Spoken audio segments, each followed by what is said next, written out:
Alright, welcome back everyone.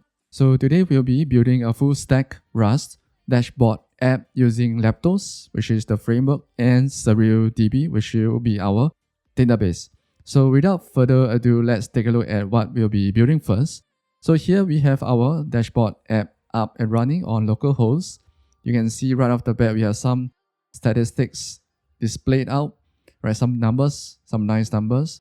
So for example, imagine if you have a team that you have to manage, right? So you can, from this, you can see that we have 10 team members and it costs around 74,000 every month to manage and hire your team. For example, you can also see who has just joined your team. And at the bottom, we have a very simple bar chart to give you an idea, a quick idea of, for example, how many software engineers you have, how many AI ML engineers, how many UI designers, and maybe how many project managers you have as well, right? And of course, to manage your team, you will need to have the ability to add new team members. For example, let's add a new team member now, maybe Daniel. Maybe he is a software engineer, right? Maybe he's a junior software engineer. So compensation in this case would be monthly. And this is my local currency. So this would be around maybe 5,000 Sing dollars. Right? So you can see we have a nice toast message at the top. Yeah. Okay. A very simple animation as well. Okay. And of course, our statistics would have been updated automatically. Okay, and of course, in addition to adding members, you can edit their information. For example, if we are promoting Daniel, yeah, so now Daniel will cost $8,000 to hire. And of course, the money team cost increases, yeah. And lastly, if Daniel wants to move to a different team or a different company, okay, we will have to remove them. Okay, we will have to remove Daniel from our team member list, yeah. So delete, and you can see that our statistics have been updated as well. So this will be what we'll be building. So let's jump right into it. Alright, so for starters, we are going to assume that you already have Rust installed before this. So the first thing that we have to install is cargo Leptos. So you can do that via cargo install cargo-leptos, like what we have just typed. And since I've already done so, I will not go ahead to do that, but do go ahead and install cargo Leptos. And once that is done, okay, we're going to create a new Leptos project using cargo Leptos. And so once you have installed cargo Leptos, you should be able to use the cargo Leptos command. So we're going to say cargo Leptos new dash git space Leptos dash rs slash start. So what this command does is it will create a new Leptos project using the Actix Web template. So enter, and we'll use dashboard dash app as our new project name. Enter. And if cargo Leptos is asking if you want to use nightly features, okay, we're going to say yes and enter. So it should initialize and create the project instantly. Okay, but let's go and take a look at what is inside it. So let's cd inside our new project. And if we take a look, okay, we can see the files that have been generated by cargo Leptos here. So before we jump into setting up and making some small configuration changes to our cargo.toml file, okay, we're going to add some crates that we'll be using for the entire project. So let's clear this and let's do cargo add. Okay, and the first crate that we are adding is Saturday. So we are using this for serialization and deserialization. Yeah. And obviously, next we'll be adding SurrealDB, which we will be using as our database. Next, you'll use the UUID crate to generate unique IDs for our users or persons in our SurrealDB database. Okay, and next we need charts-rs. So we are using this crate to generate the bar chart that you saw at the start of this video. Next, we need the validator crate. So this crate allows you to validate input from the user, so either on the front end or the back end. And next, we need cmg-if. So this crate allows us to specify certain condition or conditional configurations, right? We'll get to more later in this video on this crate. And we also need one cell in order to create a singleton connection to our SurrealDB connection or SurrealDB database. And next we need chrono in order for us to work with dates in Rust. And next we need num-format. So this crate will allow us to format, especially big numbers, nicely, which is what we saw on the dashboard app at the beginning of this video. And lastly, we need this error, which will allow us to create customized error types, which will help with debugging and error handling in our dashboard app. So enter. So this will take a while and we are done. So let's clear that and let's jump over to our Helix. All right. And here we are in Helix with our usual purple theme. So let's jump into the cargo.toml file. So what we have to change here is, firstly, let's go to line 19. Okay, you can see that we are on the line with Surday. So we need to make some changes to this line to allow Surday to use the derive feature. So we're going to change it to version equals to, and we'll say features equals to derive. So that is for Surday. Okay, we'll need to do the same thing for SurrealDB. Okay, but instead of using the features or adding the features here, okay, we're just going to say optional equals to true. So what this does is that it will tell Rust or Leptos that we are going to use SurrealDB only for the server side of things. And lastly, we also need to do the same thing for validator.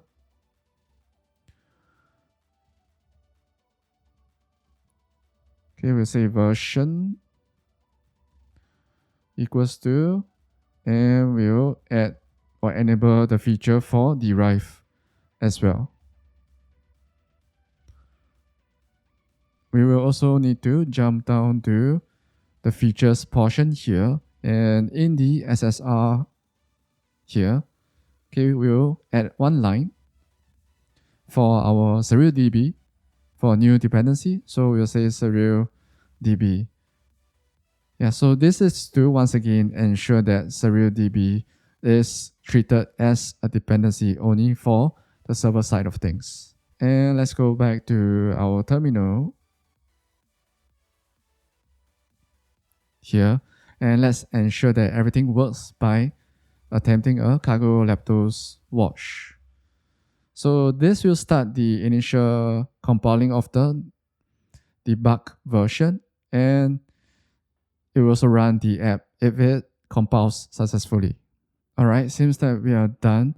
So if you ran this same command and if you ran into an error regarding SurrealDB, right, ensure that you have the latest version of Rust, which as of this recording should be 1.77.0. And if you do need to update your Rust version, right, it's quite easy. So as you can see here, we have an error regarding our Rust version not being the latest. So what we're going to do here is we're going to update our Rust version. So right now our Rust version is not the latest. It's 1.76.0. So let's update that and we'll do Rust update. This will take a while, so we'll be right back. Alright, seems like we have done and completed the updating of our Rust version. So let's check if that is actually true. Okay, we'll use the same command, rust c ---- version. And as you can see, we do have the latest version. So once again, let's try the same command to start cargo Leptos watch. And seems like the compiling has completed, and we should see listening on HTTP 127.0.0.1 at port 3000 being shown or displayed in our command prompt or terminal here. And if we go to our browser and let's do a refresh, we should see, wow, welcome to Leptos. And you can see that if we click on this click me button, it works. Okay, but right now, as you can see, it is still quite bare bones. Yeah, so to help things look better and to style things, we are going to set up TailwindCSS next. So there are a few ways to get TailwindCSS to work with Rust and Leptos. And we're going to use the most simple and straightforward method, and that is to use and do npm install. Right, so let's go back to our terminal and let's stop our localhost. Let me just clear this and we'll do npm install -d TailwindCSS. Enter and wait for the installation to be done. And we're done. So the next thing that we need to do is to do an initialization, right, using npx tailwindcss init. So what this does is that, as what you can see on the terminal window, right, it has created a tailwind.config.js file, which is something that we need to modify. So let's jump back to our Helix. And now that we are back in our Helix, let's reload and jump to our tailwind config configuration.js file, right? tailwind.config.js, as you can see on the top left corner. So we'll modify this so that it will detect any changes in our content. So mainly they'll be in this content array. And let's start with the main index.html file and anything in our source folder, so src. So all our Rust files. Also, let's include any subfolders as well. So that would be double asterisk. And let's save this. We will also need to create an input CSS. So let's do that next. So let's do style/input.css. As you can see in the bottom left corner, that's the full path of the file that we are going to create. Okay, and in this style/input.css file, okay, all we have to do is just put in Tailwind base. So this is quite similar, and if you are here from a TypeScript/React ecosystem, and if you have used Tailwind previously, this might feel somewhat familiar, yeah? Okay, and let's save this. And for Tailwind CSS, so we need to update the package.json as well. So let's search for that, right? Because we have used the npx tailwind command, right? The init command. So we have this package.json. Okay, we just need to update this package.json with some additional scripts that we can call, right, to run Tailwind CSS. So that will be under scripts. Okay, put a comma here. Build.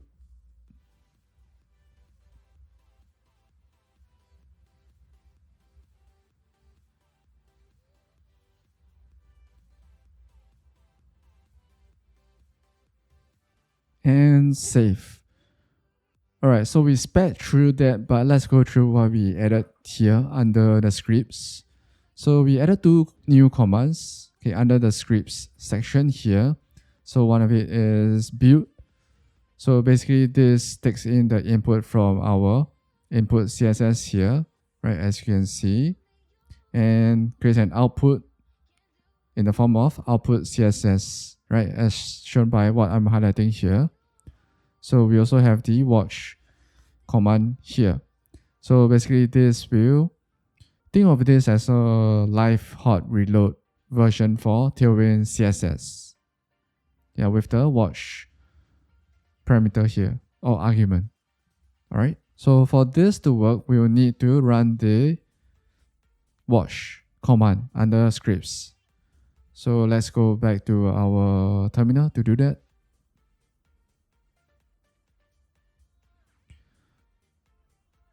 So over here, let's clear this and the command that we added, npm run watch, enter. So you'll see that's building and basically that's done. Yeah. So now if we go back to Helix and let's do a reload real quick. Okay, we should find a new output.css that is generated by the watch command. So let's do, there you have it. Yeah. Our output.css. So this output.css is generated by Tailwind CSS. Right, this entire output.css. Okay, and there's one more thing that we need to do. Let's go to our app.rs. So the app.rs, you can think of it as the entry point to our Leptos full stack app. So if you're coming from a front end perspective, and if you have experience with front end frameworks or JavaScript frameworks such as React, Solid.js, for example. So what we have to do here is to modify this app.rs, especially in our view block here, to add in a new link like so. Okay, let's do here link data trunk rel equals to tailwind-css. And we need to tell Leptos where to find the Tailwind CSS main CSS file, and that is from our input CSS file. So let's save that. And lastly, we need to go to our cargo.toml file and specify where our style file should be. So I guess we can put it here, right? So basically we need to modify this.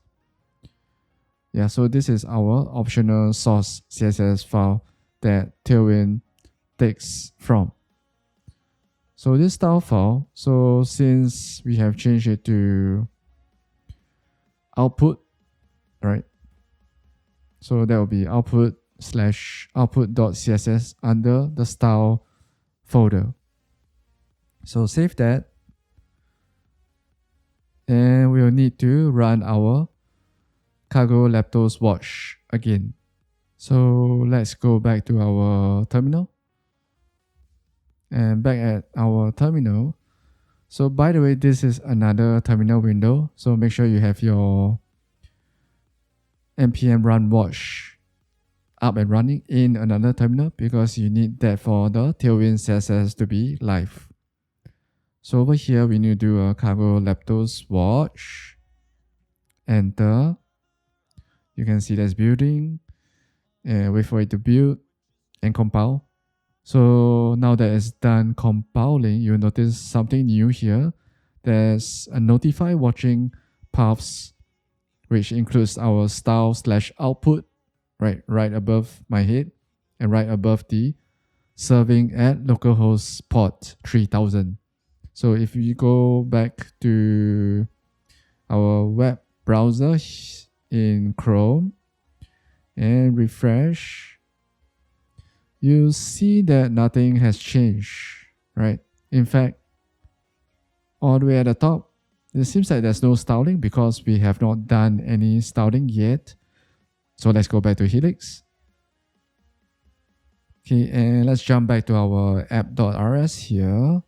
Okay, we'll just add a simple button to style it to show that TailwindCSS is configured properly. So what we can do here is, so over here, notice that at the root path, okay, we are using the homepage component. So let's jump down to our homepage component here. There's a click me button here, which is what we saw just now at our localhost 3000 root directory or root path. So what we're going to do here is, in this button, okay, we're going to add a prop, say class equals to, maybe we give it a red background of 500 and save. So what happened, or rather what we have added here is we have given this button a red background. Okay, we added and we made it such that the corners are rounded and the text is in white color, and we gave it padding on the X and Y axis of 2. So now if we go back to Chrome, our browser, hey, notice something different? So all the way at the top, you see that the button has changed, right? So this is proof that we have configured and set up TailwindCSS properly. And now that we have verified that TailwindCSS is working with Rust and Leptos, let's move on to setting out our database, which will be SurrealDB. Moving on, next we are going to set up SurrealDB by installing it first. So I do have the command copied, so we can paste here straight away. So what this command does is it will install SurrealDB, and I have already done so, so I will not do that, but you can go ahead and use this command to install the latest version of SurrealDB. So once that is done, to check if you have successfully installed SurrealDB, use the command surreal version. And if you have successfully installed SurrealDB, you should see something similar to this. Right, let's clear that. And to start a local SurrealDB server, we're going to use the command surreal start. And we want the data to be stored in a file. Let's call it dashboard.db. And we want some form of authentication, okay, using the user root and the password root. So this will, or rather this command will start SurrealDB in persistent mode with the data stored in dashboard.db. It will also automatically create a root user for you with the password as root. So in real production cases, I would not recommend you to use this set of credentials. Yeah, I will recommend you to use a more secure password. Okay, but to keep things simple for now, this is what we'll be doing.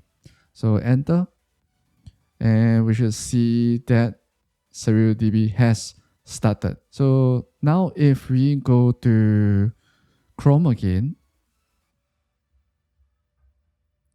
and if we go to localhost 8000 and go to the endpoint at /version, yeah, so all the way at the top, you should see the SurrealDB version. So if I zoom in, all the way, you should see this.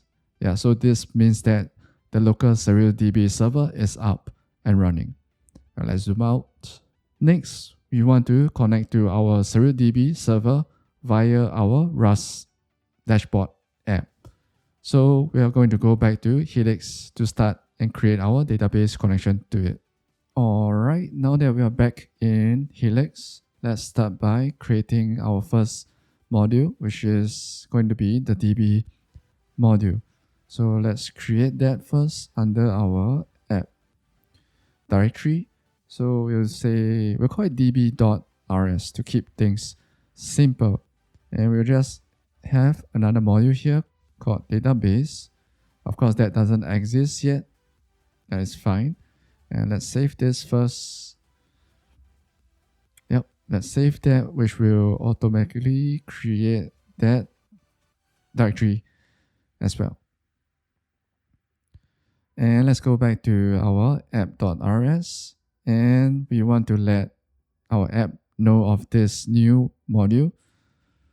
So all the way at the top, you can say pub mod db. Okay, as you can see, Helix has prompted us as well. And let's save this. So now is where we create our database.rs in our db subfolder. So you can see we have a db.rs. So we need to create a db subfolder and our database.rs, which was something that we declared here, which doesn't exist yet, which is why we created this. So what this database.rs will do is that it will have our database functions that we'll use throughout the entire app, right? To open up, for example, a connection to the DB, do something with it, maybe modify some data, insert some data, and then close the connection to our DB once it's done with it. So let's start doing that. Okay, we're going to speed through the code writing portion here and then come back to explain what's going on line by line.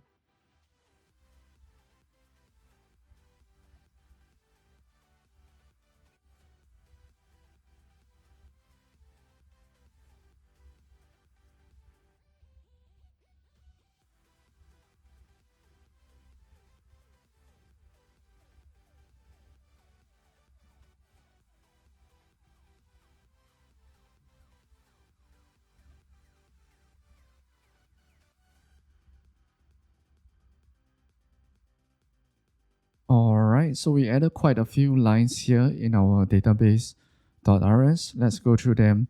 Let's try and go through them one by one, starting from the top. So these two lines here, we are using the cfg underscore if create and the macro that it provides to have code in here that is only active if we are on the server side of things, by leveraging on the SSR flag provided by this crate. And here we are just importing the client, okay, the authentication, the root authentication, Surreal, and the SurrealDB error here. And here we are just using one cell crate in order for us to have a lazy initialization for our SurrealDB client here. And here we have a async function called open underscore db underscore connection. Basically what it does is it opens a connection to our local DB SurrealDB server at port 8000 here. And we are signing into that server using our credentials here. So username root and password root, which is what we defined when we created our dashboard.db. And lastly, this command tells SurrealDB that, hey, we want to use the Surreal namespace and the person database. And that's it. And you might have noticed that we are using SurrealDB to use the DB name of person here, but we have not even created a type or struct for person. So next, we will create our person struct.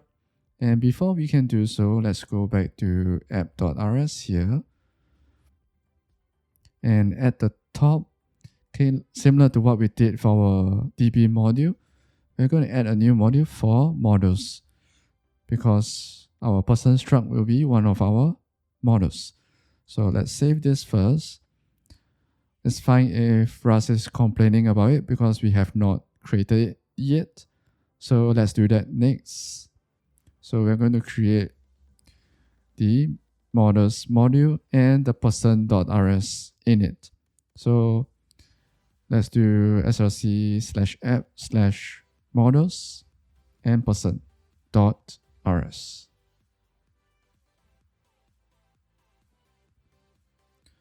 And of course, this is empty for now. Okay, but we also need to create our models.rs. So we'll do that later. Let's populate or create our person struct first.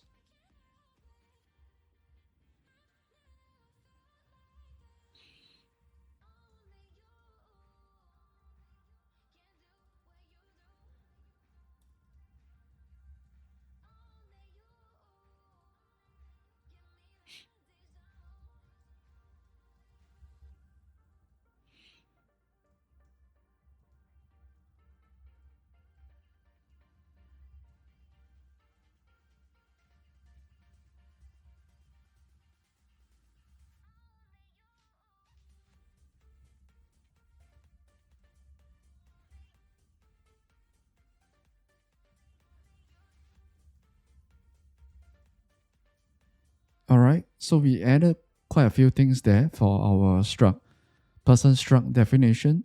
So let's go through what we just did here. So firstly, we imported both the survey and validator crates at the top here, line 1 and 2. And next, we added derive for the traits here. So that also includes the serialized and serialized provided by survey. And of course, validate. Okay, there's a typo here. Yeah, provided by the validator crate as well. And here from line 5 to 16, we have our definition for our person struct. So we have a unique ID, UUID. We have the person's name, title. So title could be things like maybe software engineer. Level could be maybe junior, senior, and more. And compensation will be, for example, all the person's monthly income or salary. And join date is, it explains itself. So usually for example, a HR management dashboard app or system, we would have more information such as maybe which department this team member belongs to, or maybe who is the supervisor for this person. Okay, but for this app, we'll keep it simple. So these are all the information that we will have for each team member. All right, so for line 7 here, line 9, 11, and 13, you might also notice that we are using this validate crate and the macro that it provides. So we'll get more into this later in the later part of this video. Okay, but if you look closely, for example, at line 7, here we are basically just saying that, hey, the name is required. And ensure that this name has a minimum length of 1. Okay, and at the bottom of the definition, we also have the implementation for our person struct. Basically, we just have a new function that is kind of a helper function to create a new person for you. Yeah, so you can see the signature of this function. It takes in all the information required for us to construct this person here and return it. So basically, that's it for our person struct for now. Okay, and remember that we mentioned we need to let the model, or rather the models module, know that, hey, we have this new person struct that we just defined. So we'll need to create okay, our models.rs here, and in it, okay, we'll let you know that, hey, we have a new person module, and as you can see, it is also prompted all the way at the top left corner by Helix as well. And to make it easy for us to use the person struct, you'll say pub use person, and as you can see, it detects the person struct here as well. And we just do a save here. And as we saw at the start of this video, this dashboard app should also allow the user to view all team members or add a new team member. So we definitely have to set up the database to facilitate that. So let's go back to our database.rs here. And we will need to import our person struct. So let's say use create app models. That will be person. Yep. And we'll add two new functions here. Let me just speed through them and then we'll come back to explain them line by line.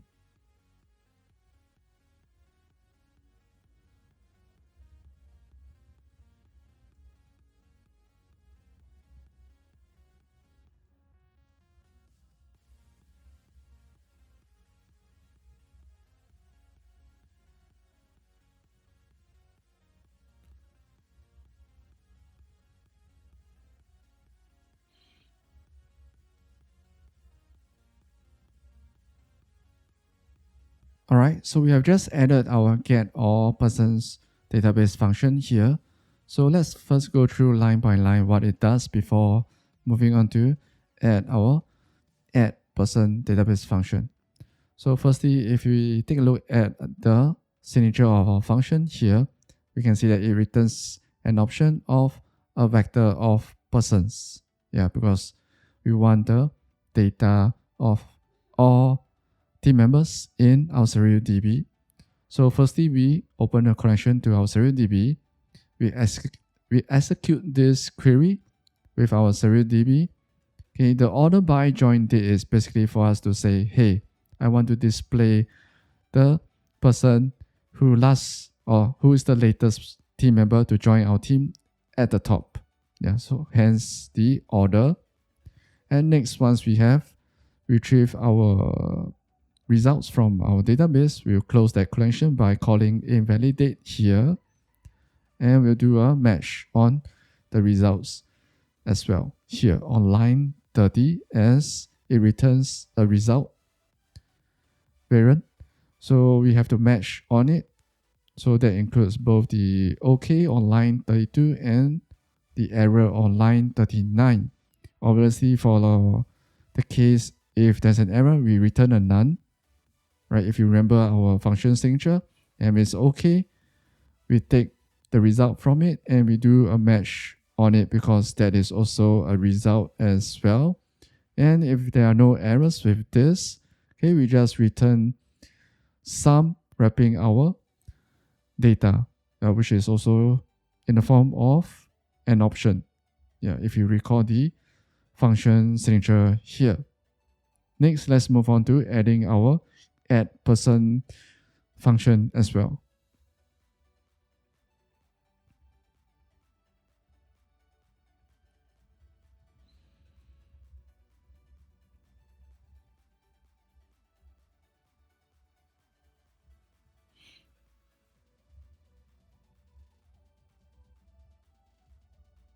Alright, we've just added the new add person asynchronous function to our database. So let's go through line by line once again to share what it's doing. So firstly, once again, if we take a look at the function's signature, it takes in a person struct, okay, called new person here, and it returns an option of our newly created or added team member, okay, of our person struct here as well. So once again, at line 45 here, we are opening a connection to our SurrealDB. We are inserting the new record by calling db.create.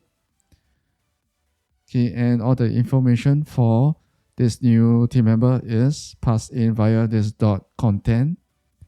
And once again, once that's done, we just close the connection at line 49 by calling invalidate. And with the results, we do a match on it on line 51 because it's a result. So it could result in an OK or an error here. So obviously, if it's an error, we return none. And if there are no errors and if it was successful, we just return the created person, which in this case would be an option of a person struct, right? Nothing too complex as well. Now, if you have heard about Leptos, you might have heard that Leptos has server functions. So what are server functions? Let's start by creating one and we will explain what they are while we are building and adding them to our dashboard app. First, let's go back to our app.rs here and we will create a new module. Let's call it server underscore functions, as you can see all the way at the top left corner. Let's save this first for now. Okay, and we will next create the actual module file under our src/app/server underscore functions.rs. You can see it all the way at the bottom left corner. Enter. So this will be empty, obviously, because we just created it. And inside here, we will have another module. Let's call it persons, because that's what we will create later. Okay, under our server underscore functions subdirectory, which we will create after this. And of course, okay, we have one server function that we will add later, and we'll call it, let's call it get underscore persons. Obviously, it doesn't exist yet, so Rust is throwing us an error. It's fine. Let's save this first. Next, let's actually create this new persons module. So to do that, okay, we're going to create a new file under src app and under a new subdirectory called server underscore functions. And in here, we'll create a new file called persons.rs. And in here, so this is where we'll add our first server function called get underscore persons. So once again, I'll speed through this and we'll come back to go through it line by line.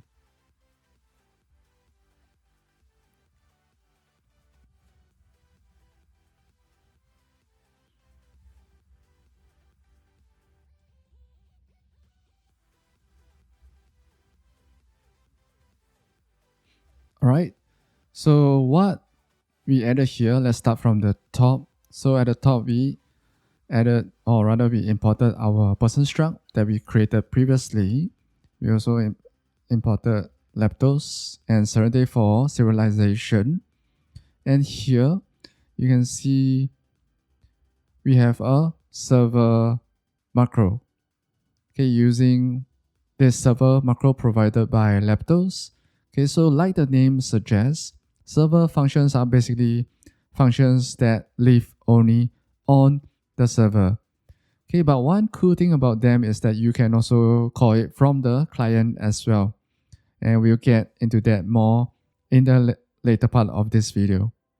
Okay, and in this server function, get underscore persons, you can see it's an asynchronous function and it returns a result of a vector of person struct, else it returns an server function error.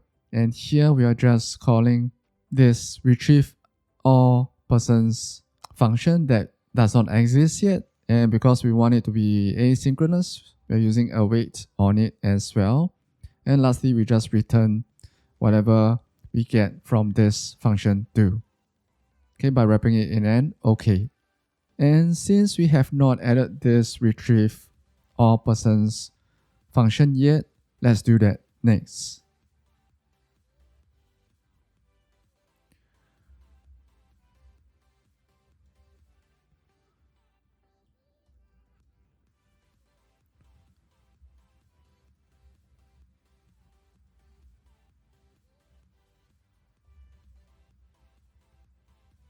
All right, so we added quite a few things here, starting from line 11. So from line 11, once again, we are using the CFG if create. And for line 13, we are using that feature flag provided by the create to say that, hey, if this is on the server side of things, okay, we want to, first of all, line 15, use our database.rs that we created previously, okay, and also have this new function that we just added, this retrieve all persons asynchronous function on line 17 that returns a vector of persons, or rather members in your team for our use case, for our dashboard app. So what this does is basically it calls the get all persons function in our database. So if we go back to our database here, so basically that calls this function over here in our database.rs. And this returns an option. So we have to do a match on it on line 20. And if the result of that match or that matching returns us some result, we will just return the data to the client or the front end that is calling this server or this database function. If not, we just return an empty vector. So nothing too complex once again over here. By the way, if we jump back to our database.rs here, remember that below our get all persons function here, we also have a add person function here, which we have not leveraged on yet. So let's call on to this in our server functions. So below this retrieve all persons function, here we're going to add a new function called add new person. So once again, I'm going to speed through this and we'll come back to go through it line by line.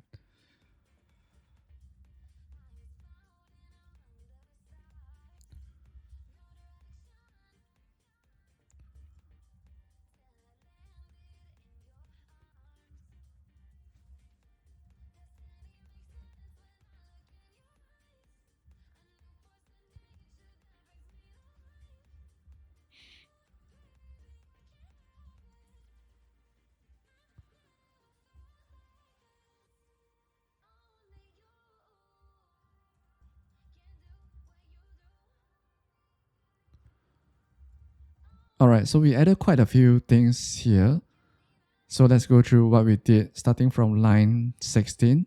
So on line 16 and actually line 17 as well, we imported the chrono crate, mainly datetime and local, and of course UUID on line 17 as well to help us generate a unique ID. Yeah, datetime and local is for us to do some datetime formatting, okay, in our new function below at line 28 over here. So the new function add new person. So if we take a look at the signature of this new function that we just added, you might notice something different or something new here. So you might notice that there's a T here. So this represents any type, right? If you see where the T are appearing, so it's appearing for name, title, and level, and it also is appearing here where it says where T colon into string. So basically this T represents any type that implements the into string trait. We'll get into this more when we call this new function later. Okay, but as we dive into this function, you can see that here we are generating a unique UUID for our new team member that we are about to add. And here we're getting the current timestamp and formatting it, right? Once again, using our chrono crate. And here we are creating a new person on line 38 with the information passed into this function. And lastly, we are calling the add underscore person database function by passing the new person here as well and returning the results by calling await. Next, we are going to actually create the server function at the top, similar to what we did for this get_persons server function. Okay, but this time we're going to leverage on the new function that we just added for adding a new person. So once again, we're going to speed through that and come back to go through it line by line.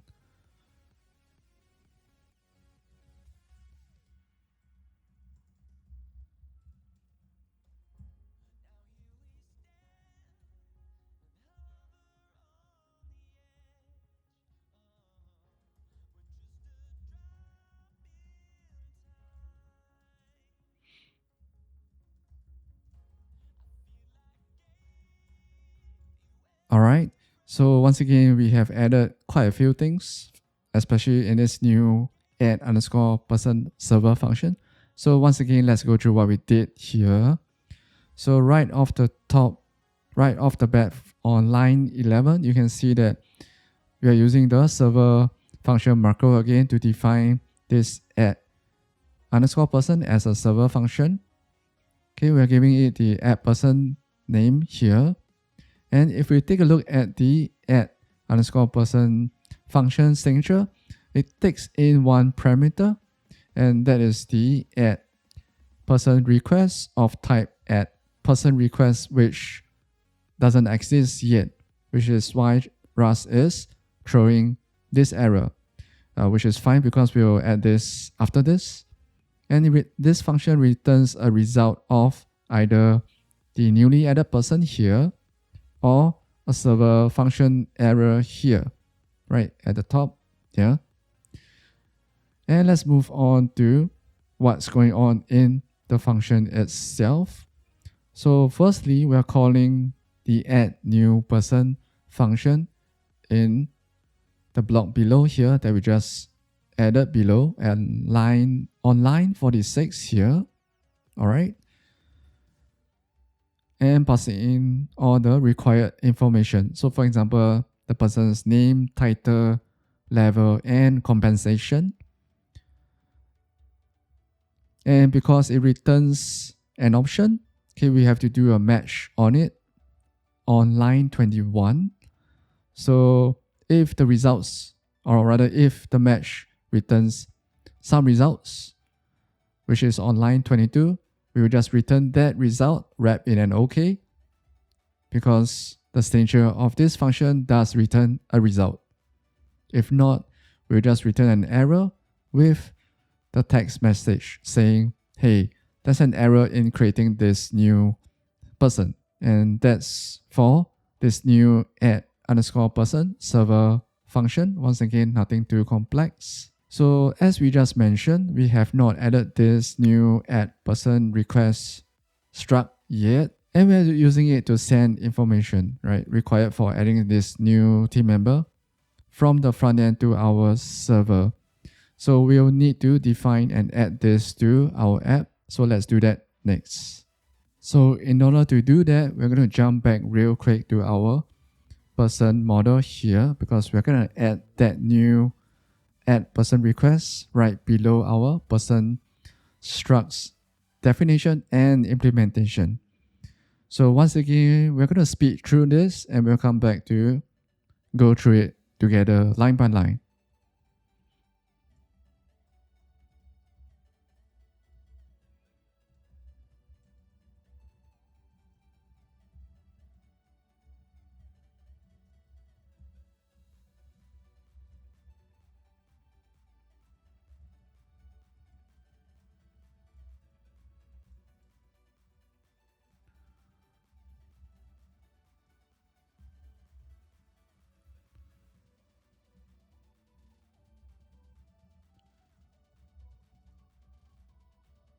Alright, so we have just added the definition for our add_person request struct and the implementation for our new add_person request.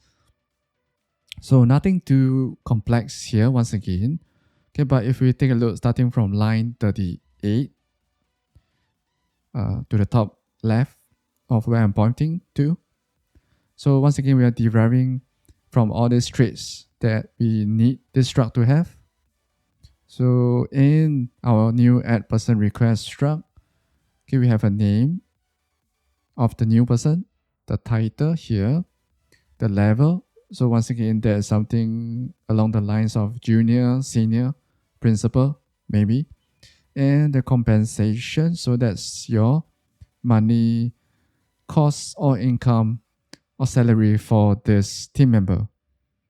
And of course, we are using, once again, we are using the validate from the validator create here on line 40, 42, 44, and 46. Well, in the case of line 46, we are validating the range from 2000 to 99,000, I guess. And below the definition for our add person request struct, we have the implementation and a very simple new function, right? Kind of a helper function once again to help us easily create a new add person request, right? So once again, nothing too complex here. And since we just added this new add person request here, we also do need to update our models.rs to make it easy for us to import and use that add person request anywhere else in our Leptos app. So let's do pub use person, add person request, and let's save this.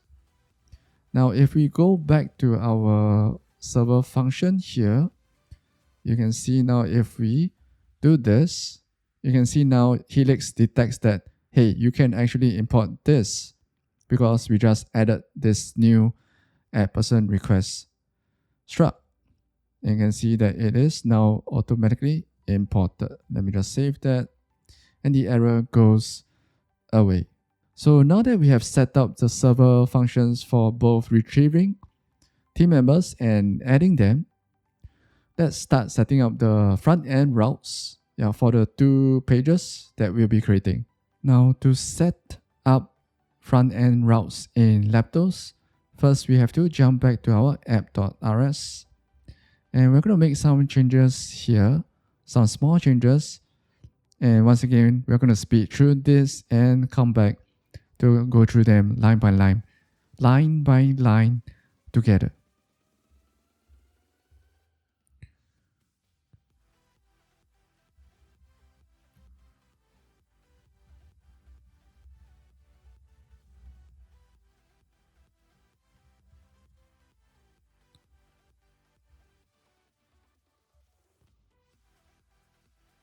Alright, so we made some small changes. So let's go through what we did.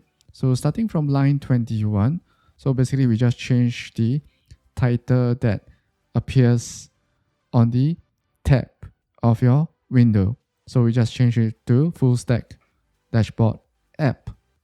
Okay, very straightforward.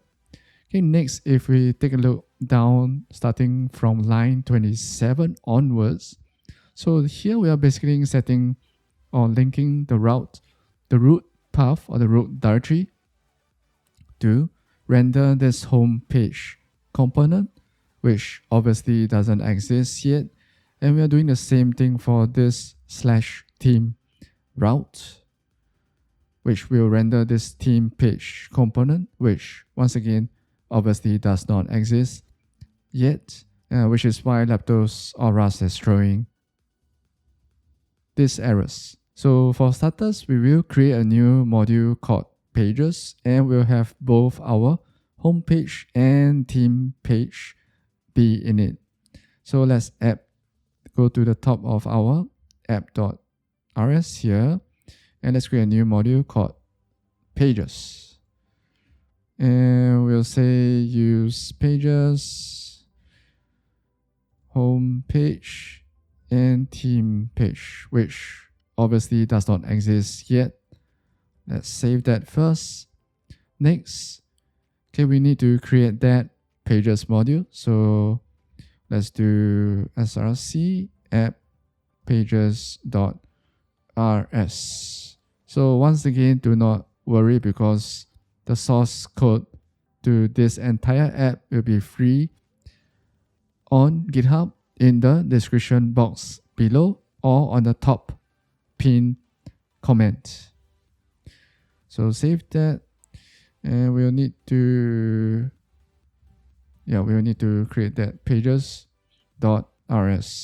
And of course here we also need to let Rust know that hey, we also have our homepage and theme page modules.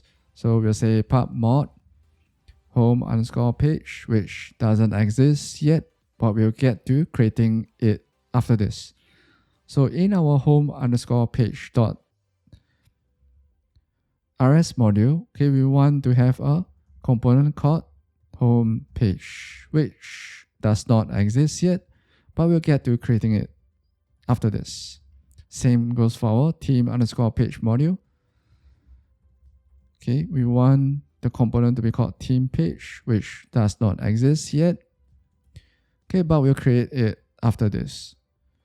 Right, so now, okay, notice that we are back in our app.rs here, and the errors are gone because we just added the new module file for pages and also the homepage and theme page from it.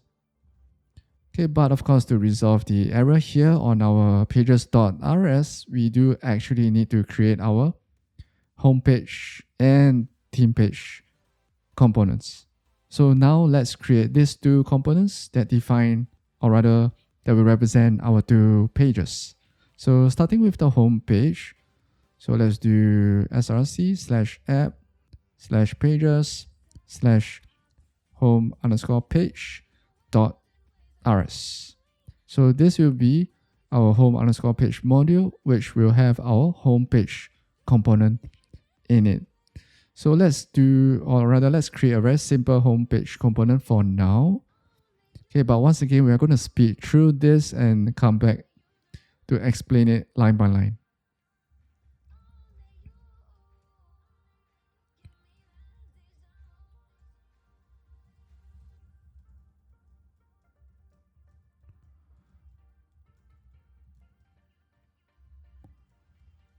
Alright, so once again, we are not doing too much here, but just adding some simple Tailwind styles to give our homepage a very nice dark bluish background plus centering all content on it. And now if we go back to Chrome and take a look at the route. So let's go back to Chrome here. So we are still at our localhost 8000.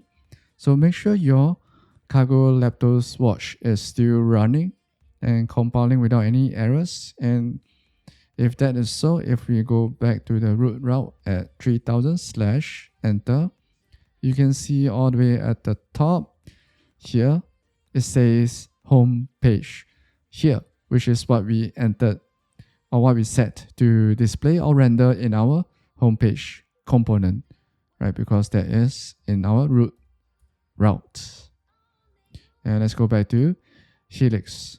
So we have set up that for our home page, the basic route and the basic page for our home page. Next, let's do the same thing for our theme page. And to do so, once again, we are going to create a new theme_page in our pages subfolder, which is under app, under pages. So you can see here we already have the home_page. So we're going to create our theme_page.rs here. And once again, we're going to speed through this and come back to it.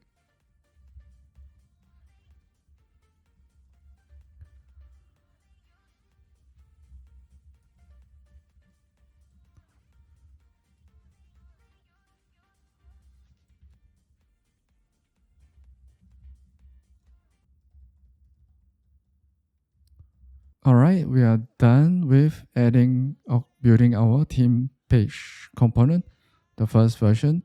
So if you have noticed, it looks really similar to our homepage component. But if we go back to Chrome once again, so we are still at our homepage here.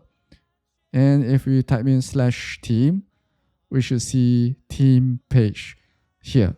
So now you might notice that we have two pages. We have linked them to our two components and to the two routes. But currently, there's no way for us to jump between the two pages.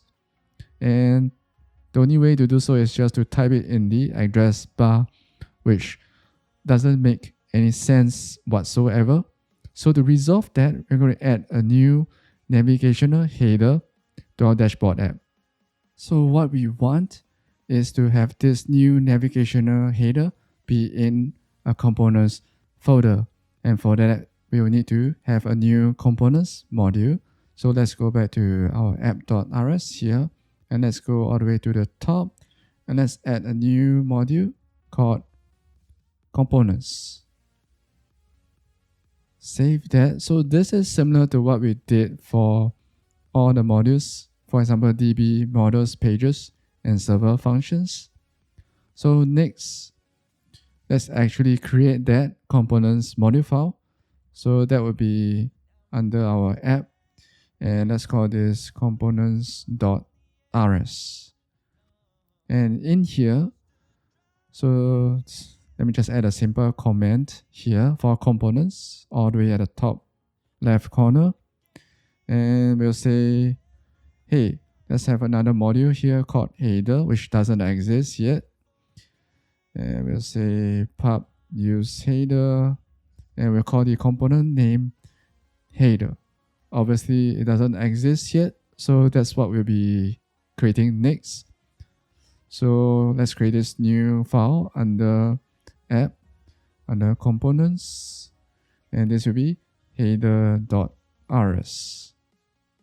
So once again, we're going to speed through this, and we'll come back to explain it line by line.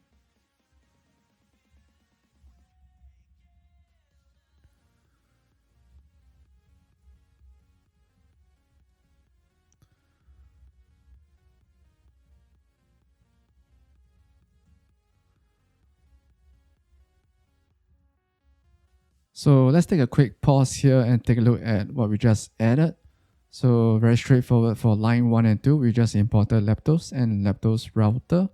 We'll get to why we need Leptos router later towards the part where we add the actual header component below. So if we take a look at line 4 and line 6 here, so we are basically creating two constant stir slices or string slices for our TailwindCSS styles. So basically, this is the usual appearance of the navigational link in our header, and this is when it is selected or when it is currently active, which is when we are at the page. Next, let's get to adding the actual component.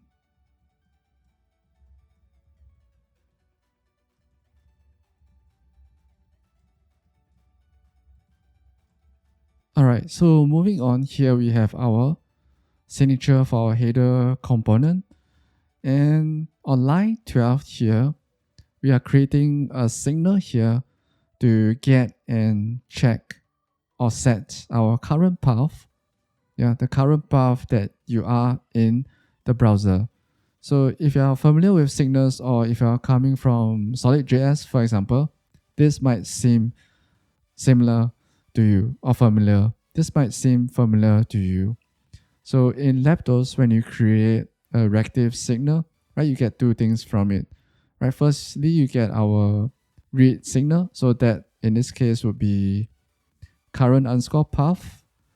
And secondly, you get the write signal, which in this case will be our set current path over here. So the write signal allows you to set and update the value. Okay, but let's move on to getting the current path or route with Leptos router's help.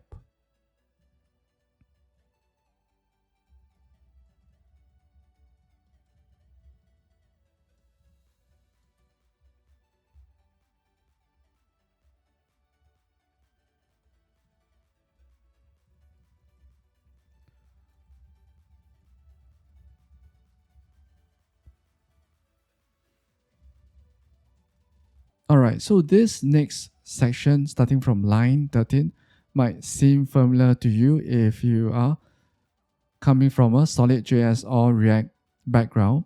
You guess it, we are creating an effect here that is automatically called whenever the dependency in it changes. So in here, we are calling the router context. And because we are doing so, this effect will run again whenever something changes in our Leptos router context.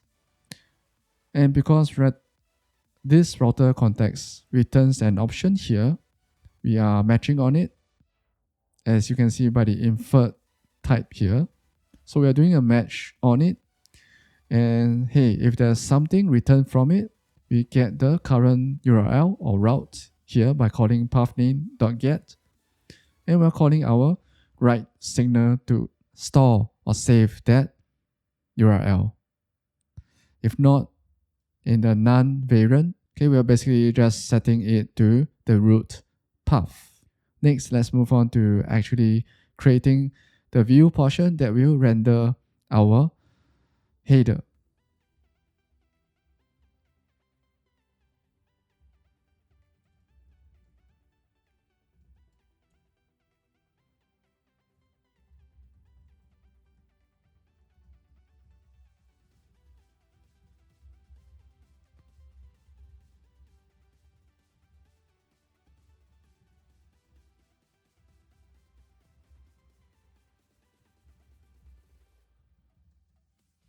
Alright, so once again, nothing too complex here.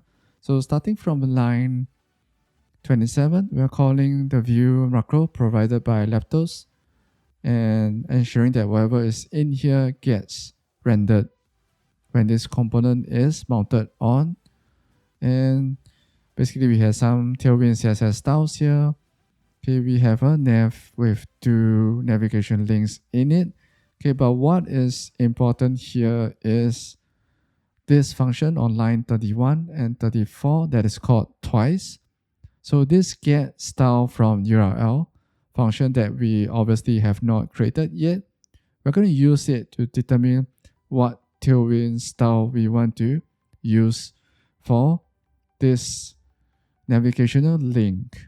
So let's add that right below our component.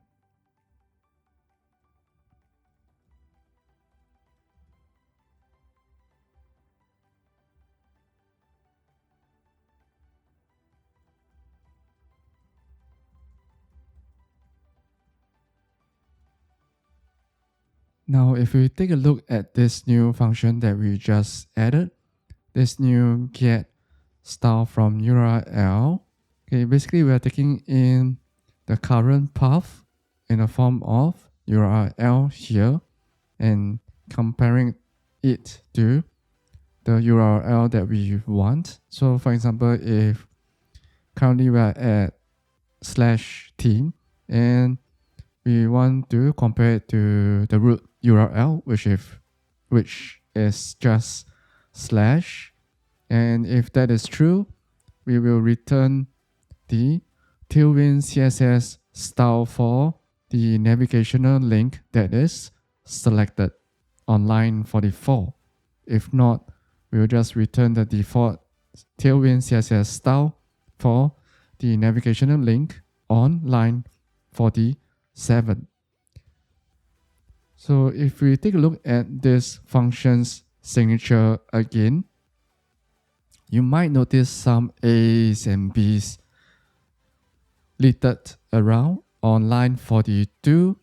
So there are something called lifetimes in Rust, which they do deserve their own video separately. Okay, but to explain it in a very simple way, basically they define how long the scope lasts for, say, for example, URL here, since URL is denoted by A, and also mesh_URL.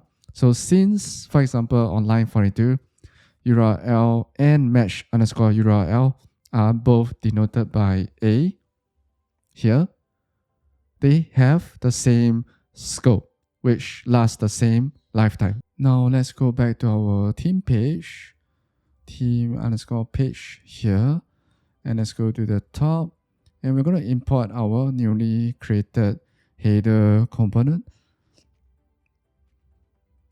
Okay, as simple as that. And to have our new navigational header appear, okay, all we have to do is just add it in here. Save that. And let's do the same thing for our home page. All the way at the top. Exactly the same.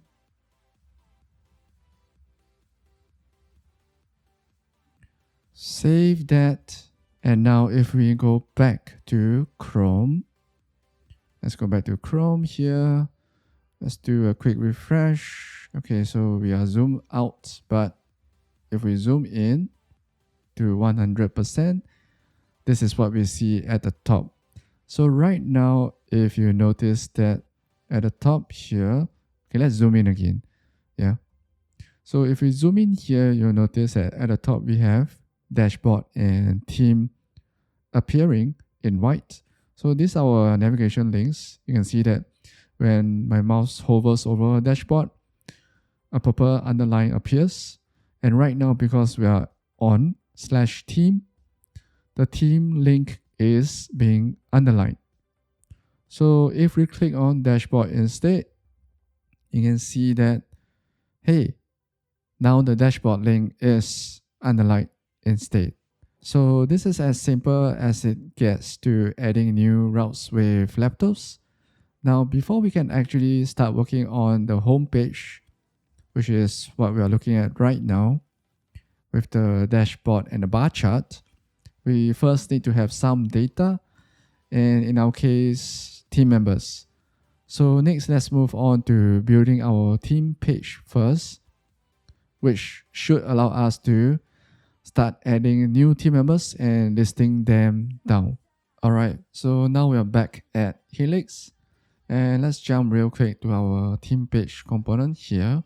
So what we want to add to our team page component is a horizontal line with the word members on the left of it, and a small add button to the right of this new horizontal line that we're about to add.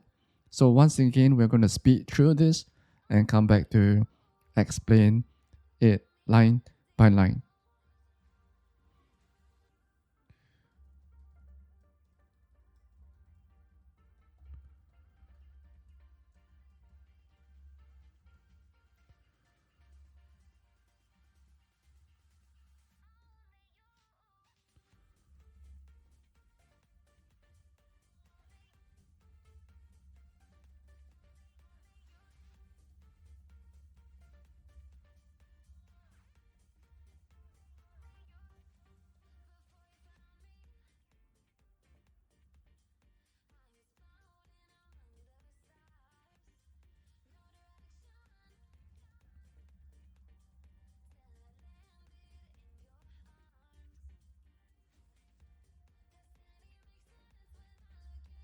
Alright, so we added quite a few things here. So let's start from the top at line 6. So this is a new TailwindCSS style for our add button. So basically, we gave it a very simple hover animation that changes the background color, as you can see from here. Okay, and on line 7, which basically handles or creates that simple animation of changing the background color. And on line 9, we are creating a new signal that is a boolean to determine if we should show this new model, a new add person model that we obviously have not created yet, which we'll do so after this. And on line 11, we are creating an on-click closure, which is also an event handler that basically calls the right signal to update the if show model read signal to either true or false, which will toggle our add person model, which once again we'll add later on. And if we go to the bottom here, you can see that we added a lot of stuff here, but most importantly is this portion here. So because we are using flex and flex row here, the members on line 26, the text, will appear to the left of our horizontal line on line 27. And this button on line 28 here will appear to the right of our button. And as you can see on line 28, which I've highlighted now, when you click on this button, it will call the onClick closure or event handler that we created on line 11. And we also gave it the CSS style of this add_button_style. So now if we go back to our web browser, which is Chrome, you can see that now our changes are live. We have our members tags here. We have our horizontal line. We also have our new add button to the right of our horizontal line. And if we hover over this button, it is not very obvious, but if you pay attention closely, you can see that the background color changes in a very nice ease in and out timeline. And of course, now if we click on this add button, right now it doesn't do anything yet because we have not created our add person model that will pop up, which is what we're going to do next. Alright, so for starters, let's jump back to our components module file, and we want to let our components module file know of the existence of the new add person model that we are about to add. So let's make that change.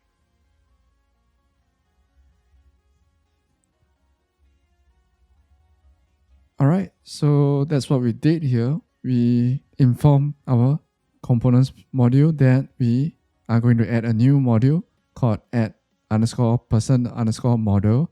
And inside it, we have our add person model, which obviously we have not created yet. So that's what we're going to do next. So open src app components, and here we'll create an add_person_model.rs. So once again, we're going to speed through this and we come back to explain it line by line together.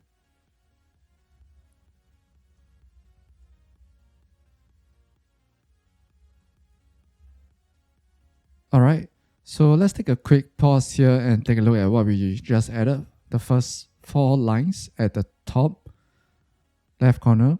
So firstly, we imported our add person requests and person structs that we added to our models module. And on line 2, we also imported our add_person server function that we added previously. And of course, line 3, we imported Leptos. And line 4, we are leveraging on the validator crate for validating user input. Now let's move on to actually building our add person model component.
Alright, so we added quite a few things here in our add person model component.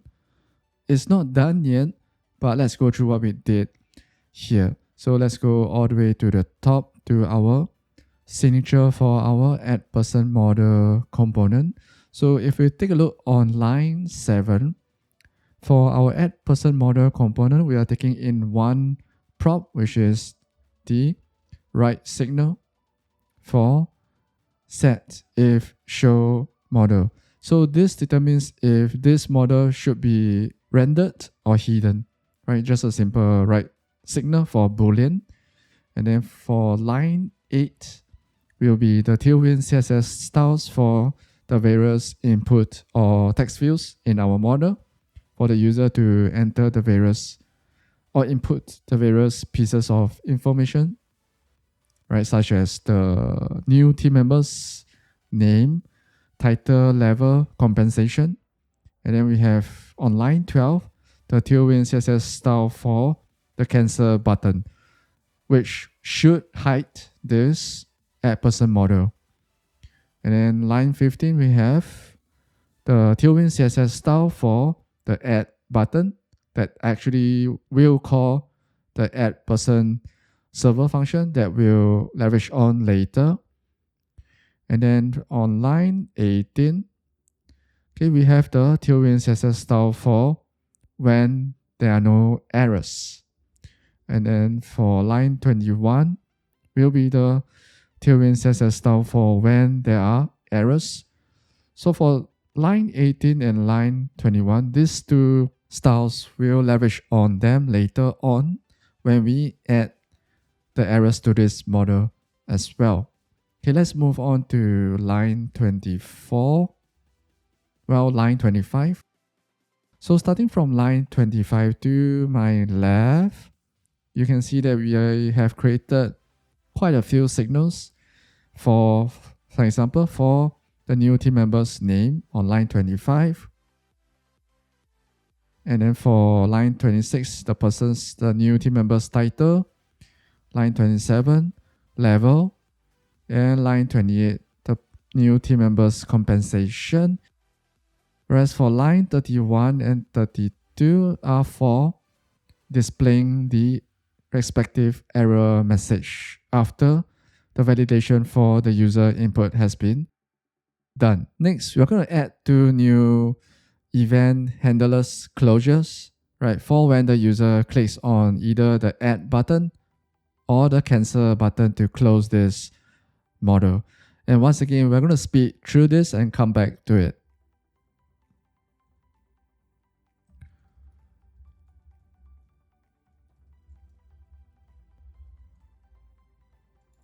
All right, so nothing too complex here. So starting from line 35, you can see that all we are doing here for this on_close closure is that we are setting or using the right signal, the prop that we pass in, to set our if show model to false so that this add person model will be closed when this on_close event handler closure is called. Whereas for our on_click event handler closure here, for now we'll keep it empty. Okay, but later on we'll add on stuff inside here to actually perform the addition of your new team member. Next, we're going to add to the view or render portion of our add person model component in order for it render all the various text fields and the two buttons as well, which are the UI elements. So once again, we're going to speed through this and come back to explain what we have added line by line.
Alright, so we added quite a number of things here for our new add person model component. So let's take a look by going back up all the way to line 44 over here.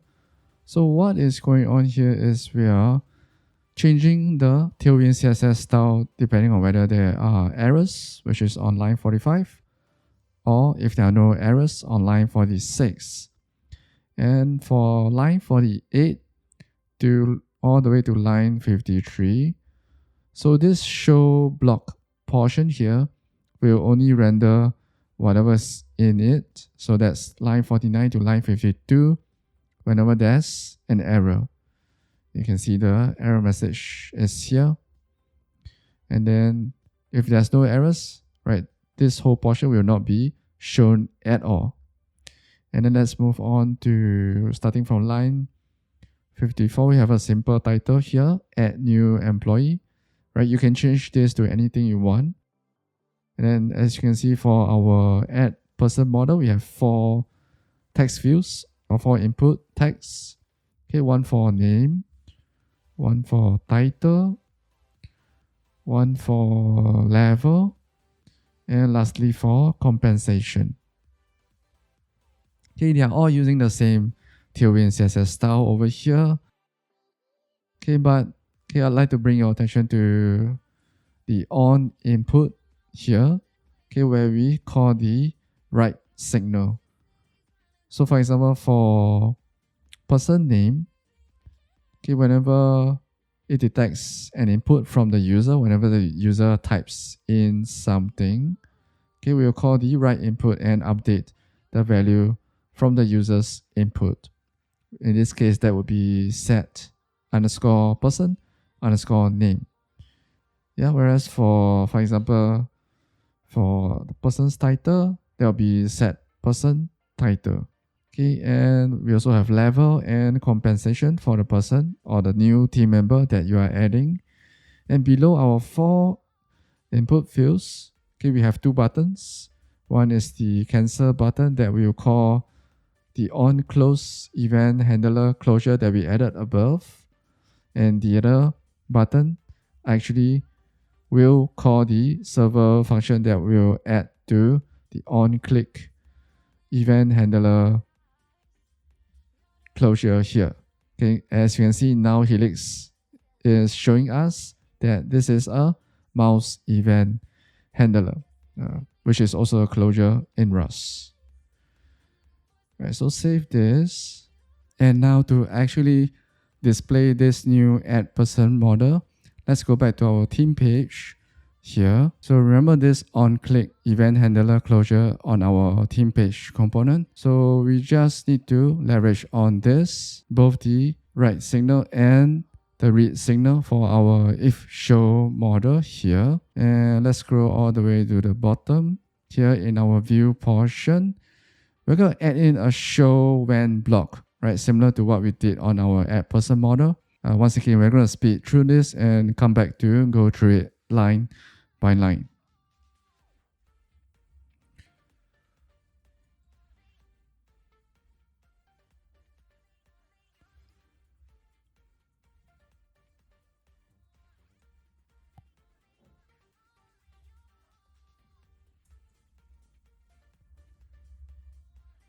All right, so we change just a few things. Firstly, if we take a look all the way at the top left corner, which I'm pointing to, okay, we modified the first import line to also import our add person model from the components module here. And if we jump down to line 24 all the way to 28 here to my left, top left, you can see that we added this new show when block that will only render whatever is wrapped in it when if show model, this boolean, this read signal of type boolean is true. And it is true only when someone clicks or triggers this on click mouse event closure, because by default it is false, right, over here. So now if we save this And if we go back to our web browser, which is Chrome, so let's go back to Chrome here. All right, now if we click on the add button, we should see the model, our new add person model appear. There we go. Right, you can see a very nicely designed model, our add person model appear with the title here, name, title, level, compensation. You can see it has a very simple move or translation animation. Yeah. And that is all done just via TailwindCSS. And here, if we click on the cancel button, this model will hide itself. Now that that's done, next we're going to actually leverage on the server function, which is the add person server function that we previously added, and use it on the add person model itself. All right, now we are back on Helix and we are back on our add person model component. So we are going to modify our on-click mouse event handler closure here to leverage on the add person server function. So as always, we're going to speed through this and come back to explain it together line by line.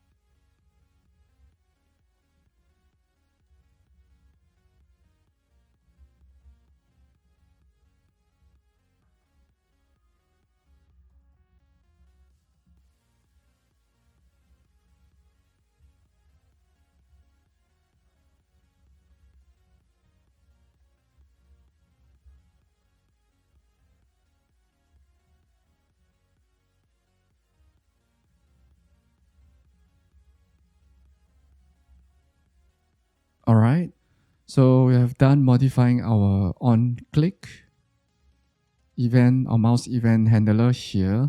Let's go through what we did.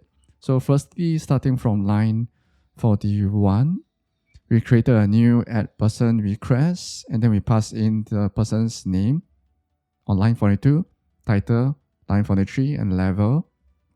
And of course, the compensation for your new team member, which has to be only in numeric. And we call validate on that add person request. So if we go to the definition for our add person request here, so we are also leveraging on the validator create to validate that the name, the title, and the level has to be entered. Right? That's where our validate length comes into play.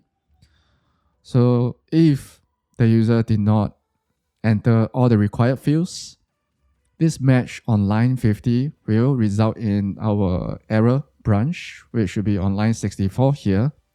And then we'll set error to true and display the appropriate error message here on line 65 and 66 to my top left corner. Okay, but if there are no errors with the validation of the user's input, okay, we'll spawn a local thread, which will pass in a async, or rather asynchronous block here. And this is where we call our add person server function and where we pass in the add person request, as that is the required parameter that we set up in our server function here. Right, you can see that it takes in an add person request here. All right. And then we get the results from it and we do a match on it on line 56. And if there were no errors, for now we don't need to do anything with the return person on line 57. So for now we just close the add person model.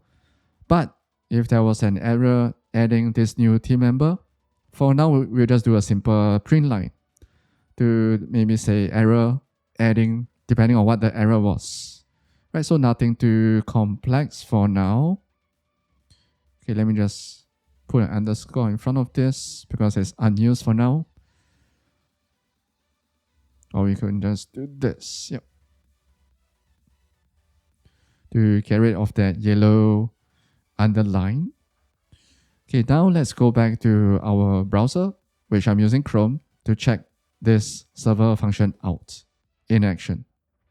So we're going to open up our inspector as well so that we can see any network requests that will fire off when we actually invoke that add person server function. So now I've clicked on the add button, which will display our add person model here. So for starters, we are going to intentionally not fill in this name text field. And for title, we will put maybe software engineer, level maybe junior, compensation per month, maybe I'll put 5,000. It's just a random number in dollars. So now when we click on this add button here, you can see that there's a simple change in the background color when I move my mouse cursor over it. So when I click on it, so you see that an error has appeared. It says that all fields are required. So this is the validator create add play. It's validating that add person request and it's detecting that the name is not entered. So to resolve that, we just need to enter the field here. I'm going to use a random name, maybe let's say Chris Tan. And this is a random name I just thought up on my feed, yeah? So if you click on add now, you can see that this add person model disappears because we set that if show model to be false. And you can see that over to the right, top right corner in our inspector, a network request has fired off. And you can see the payload, which will be our data from our add person model that we have just entered. And the preview will be the return person's data, right? With the compensation level name title that we entered, the UUID that was randomly generated. Let me zoom in so that you can see it clearer. Over here, all the way to the right. And of course, the join date, which will be a time stamp that we generated as well. And with the time zone as well. So this is the server function add play. So now while it's awesome, we can now add new team members using this and invoking our server function. Right, the user experience right now is still quite basic and is missing something very, very critical and crucial. Yes, we do need some sort of visual feedback, right, to inform the user that this addition of our new team member was successful. So next, we're going to add a simple toast message that animates down and appear whenever this addition of a new team member is successful. So to start things off, let's first create our toast component as part of the components module. So which is why we have to create under our components subfolder here. If you take a look at the bottom left corner, here, yeah, yep, where I'm pointing to right now. Okay, so right now we only have the add person model and our header component. So we're going to add a toast.rs, right, which will be for our new toast component. So let's have that, and let's add the imports. All right. So as usual, we are importing Leptos at line 1, and at line 2, we are importing duration because we will be using that as, or rather, we're using that as part of the animation for our toast, right? Our toast component. Next, we're going to define some TailwindCSS styles that this toast component will be using.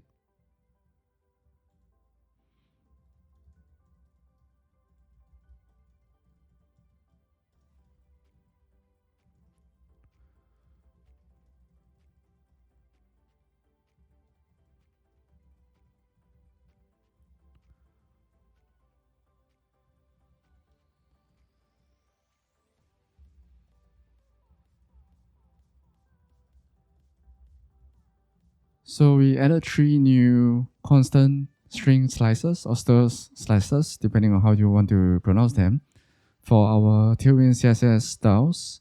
So on line 4, you can see first we have the style for firstly our parent container.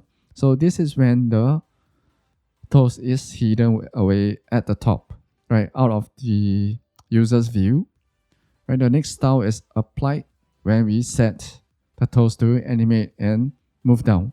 Right, so this is applied to that same container. So by now you might have noticed that all we are doing here is just using TailwindCSS to animate our toast component. And lastly, this toast underscore style, right, this last one on line 10 and 11 is for our inner child container that you'll see later, which we'll add later. Now, before we actually get to creating the actual component itself, okay, we'll be leveraging on Rust enum, right, the enum in Rust to define the various types of toast messages. So if you remember at the start of this video or tutorial, when we added a new team member, right, there was a simple toast message that animate down from the top and it says new member added successfully, right? So that is for when you are adding a new team member. We also have scenarios when you are editing or deleting a new team member, which is why we're going to use enums in Rust to represent those different scenarios. So which is why for our toast messages, okay, we're going to do this.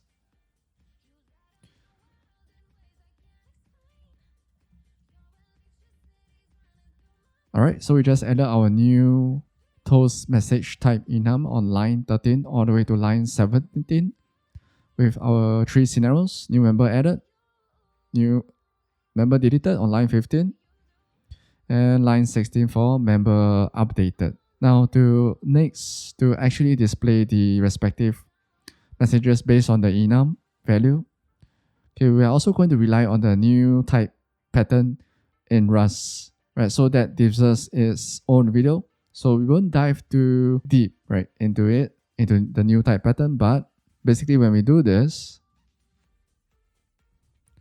on line 19 all the way to my left, you can see that we are creating a new type based on an existing type, but with a new name, hence the new type pattern. So there are quite a few fun things you can do with the new type pattern. As what I mentioned previously, that does deserve its own video, so we will not dive too much into it here. Next, we're going to create a new trait called toast. So let's do that first.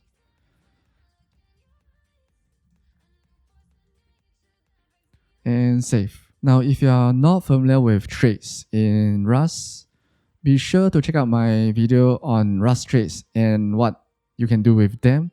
I'll put the link in either the description box below or in one of the pinned comments in the comments section as well.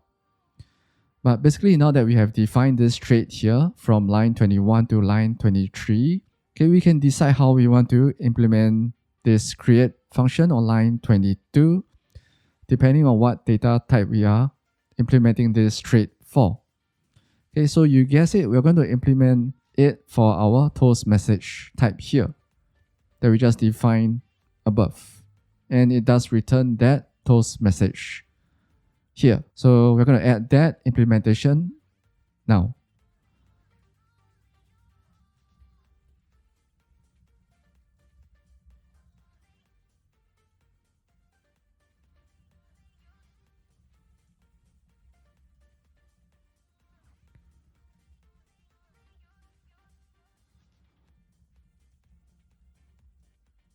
And save. So starting from line 25, in this implementation of our create function, that'll be line 26. Basically, all we are doing is, okay, we are doing a match on the pass in toast message type on line 27, and depending on which variant of our enum here, okay, we just return the respective string. So for new member added scenario, we just say new member added. And for example, for member deleted, we just say member deleted. Now you might notice that there are a lot of underlines on Helix, and that is because we have not included this file in our module tree. So to do so, we're going to jump to our components here, and we're going to say pub mod. So this will be toast. You can see here. And we also say pub use toast, which doesn't exist yet, but we'll add this later. So let's save that and go back to our toast component or our toast.rs. Notice that the underlines are gone. So now that we have actually done that, let's actually create the toast component. So once again, we're going to speed through this and come back to explain it line by line.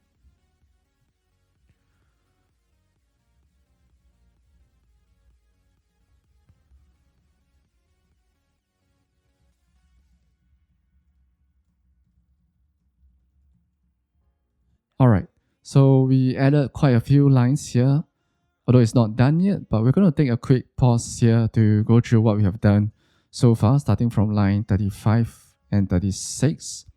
So we have our function signature of our toast component here, and it takes in a read signal of type toast message. It also takes in a read signal of type boolean. We call it if underscore appear.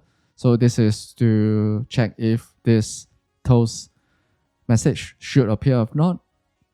And lastly, we also take in the write signal to actually set and kickstart the animation for this toast message.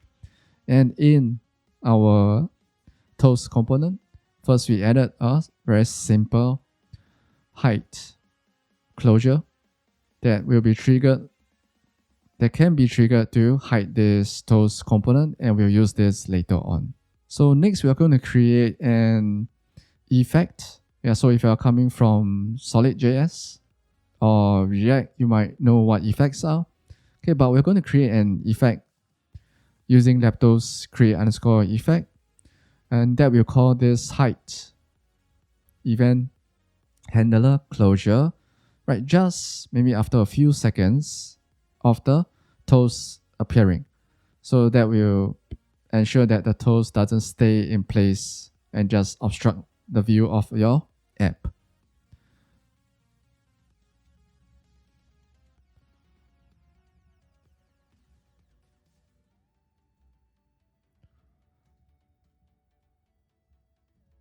All right, so we have added our create underscore effect. So let's go through what it actually does here. So in this create effect on line 45, we are just checking the read signal if underscore appear on line 46.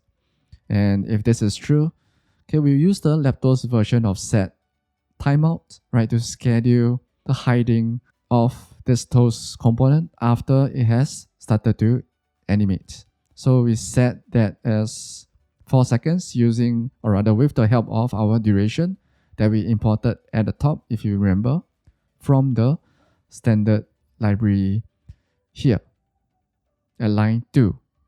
Okay, let's go back. We have a missing semicolon there. Yep. All right. Now, finally, we can get to the render portion or block of our new toast component. So once again, we're going to speed through this and let's come back to it.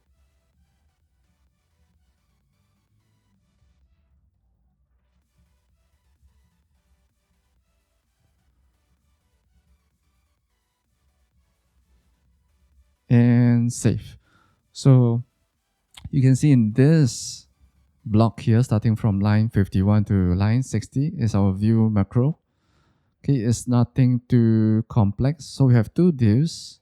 One is our parent container here and our child container here using our toast underscore style, TailwindCSS style.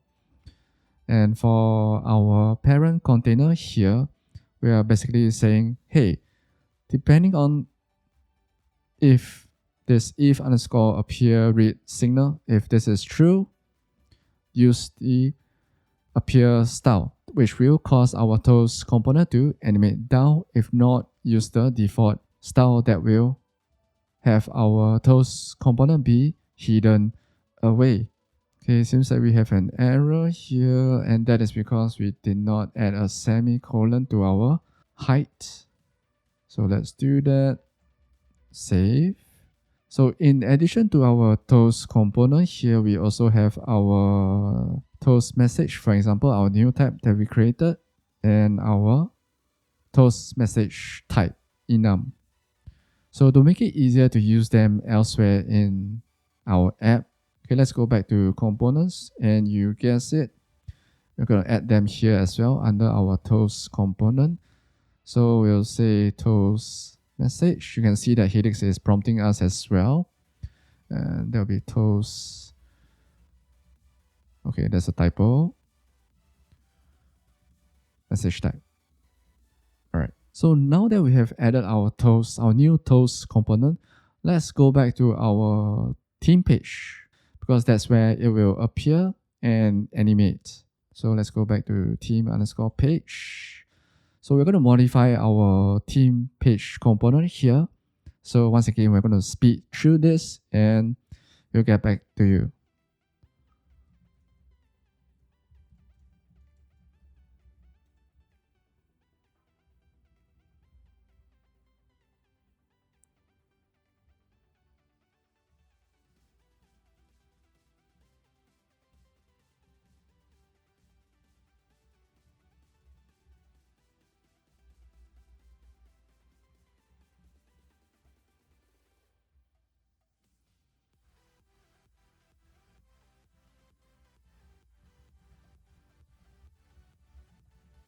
So we have made quite a few changes to our theme page component.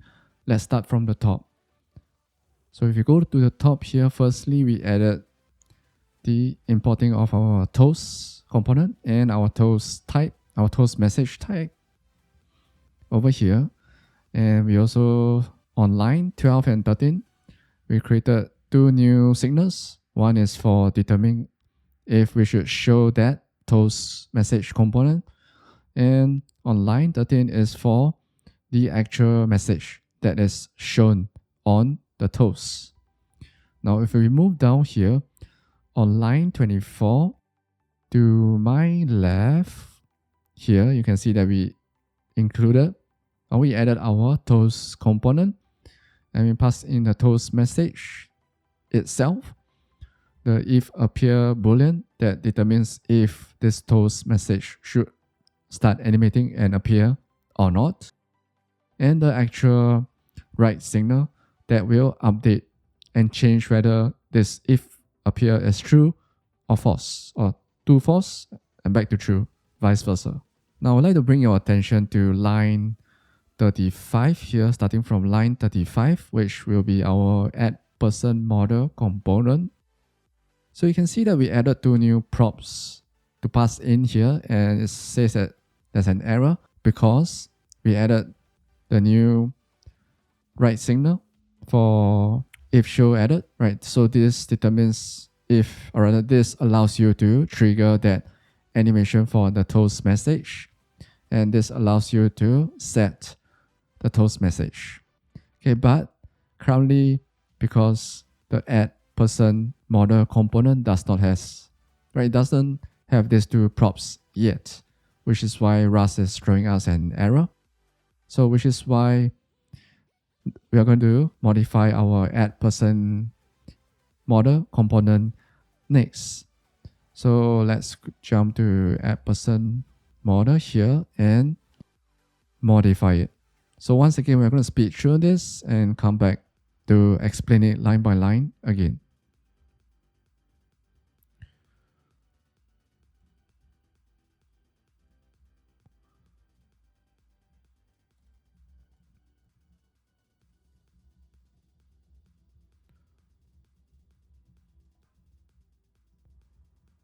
So we've made just a few small changes to the props that this add person model accepts.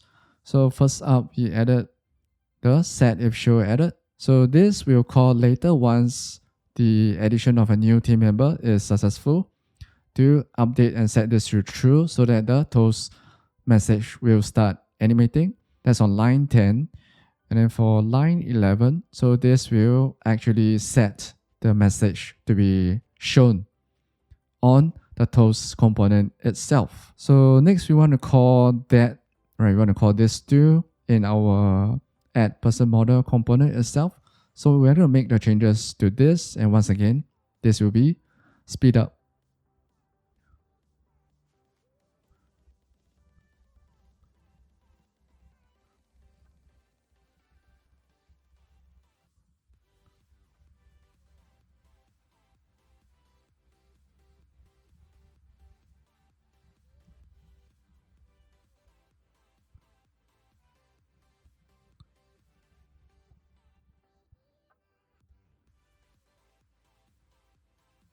And save. So now let's take a look at what we have changed or added here for our add person model component. So firstly on line 1, we imported or we updated this line to, right, we ensure that we are importing our toast message and toast message type, our new type here, our trait here, and our enum here. So now if we go back to our closure or our event handler at the bottom here, our on-click event handler and our OK branch. So in addition to hiding this add person model itself, okay, we are also updating and setting the toast message itself. So here you can see that we are creating a new toast message on line 65 using the toast message type enum, right, with the new member added variant, and then straight away setting that to, or using set underscore toast underscore message to update it. And lastly, we just set the if show added to true to trigger that animation. So let's check out let's go back to our web browser and check out our dashboard app in Chrome to see if it works. So we are at Chrome here. Okay, let me just do a quick refresh. Now, if we add a new team member here, maybe let's create a random name. Okay, maybe this would be a UI designer, junior, maybe 4,500. Right, these are just off the top of my head. Yeah, random values, if you may. So now if we click on the add button here at the bottom, right, notice that the new member added appears. Okay, but it doesn't seem to animate properly. So let's check out what is causing that. So let's go back to Helix. So let's try to resolve that. And now that we are back in Helix, let's jump back to our toast component and check out our TailwindCSS styles to check if we have made any mistakes anywhere. So starting from line 4, 5, 6, 7, and 8, right off the bat, I noticed that okay, I have a typo here. So this does happen. And we also did not add the animation styles for this string slice and this as well. So let's do that. So that will be transition or duration and is in out. Let me just copy that. Save, and let's jump back to our browser, Chrome, and let's test our toast animation again. Now that we are back in Chrome, let's add a new team member. Let's use maybe a different name this time. So once again, so these are just random values that I just came up with on the spot.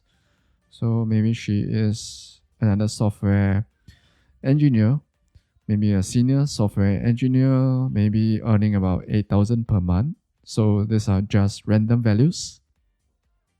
Now, if we click on the add button again, so notice that now the toast component animates down from the top, nicely right smack in the center, and after 4 seconds, it goes back up in the same is in out animation. So that is a good form of visual feedback to your user, which from my perspective is a better user experience. So now while we have added this new feature for your user to add new team members, right now currently there's no way to see the team members that you have on your team, right? There's nothing to see. So next, we're going to retrieve them from our database SurrealDB and display them on this team page. Now we're back at Helix and at our team page component. So to first display our team members, we're going to make some changes, small changes here. So once again, as usual, we're going to speed things up and come back to it to explain it line by line.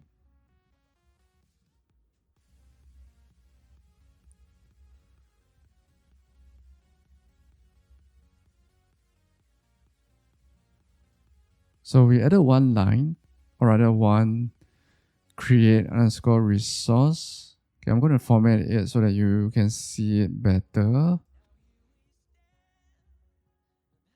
So this get underscore persons under info. So we are creating this resource using this create underscore resource function provided by Leptos. And this allows us to call this server function that we created previously and get the data back from it. So if you recall, the data is from our database, SurrealDB. So let's take a look at the first parameter here. So the first parameter here on line 19.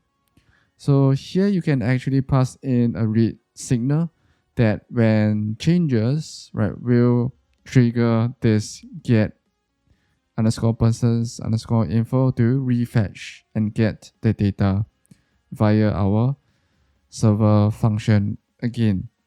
However, for our use case here, we just want this to retrieve the data once upon page load. So for line 19, we'll pass in a non-reactive signal, right? So it doesn't do anything. And for our second parameter over here, so here we're just calling our server function, our get underscore persons server function. And yeah, we're just calling await on it since it's asynchronous in nature. Okay, and let's make sure at the top, did we import it? Yep, we have our get underscore persons imported at the top. Okay, next, we're going to make some additional changes to our team page component. And once again, we're going to speed this up and come back to it.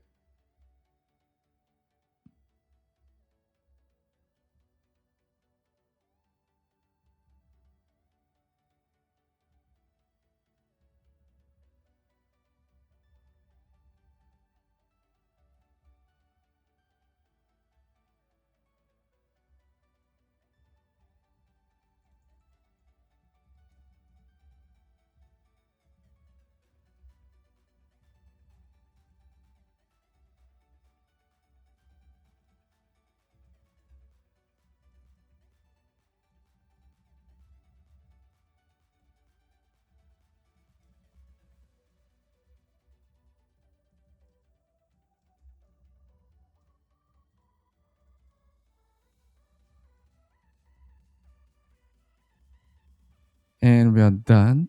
So we added quite a few things here starting from line 56. So this is after the add button, right? The add button that triggers the add person model to show up.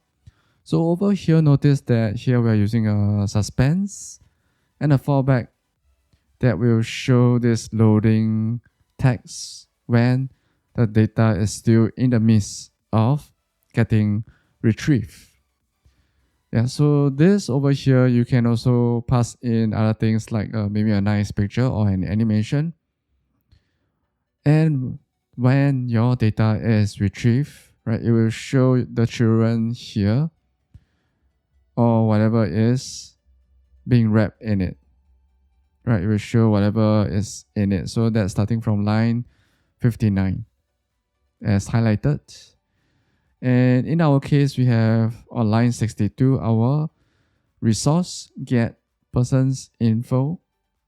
So to access the retrieve data, okay, what we do is we call the get function here and we map over the results. Yeah, because the get function here also returns an option of a result of vector. So you can see we are doing a match on that result, which is data here.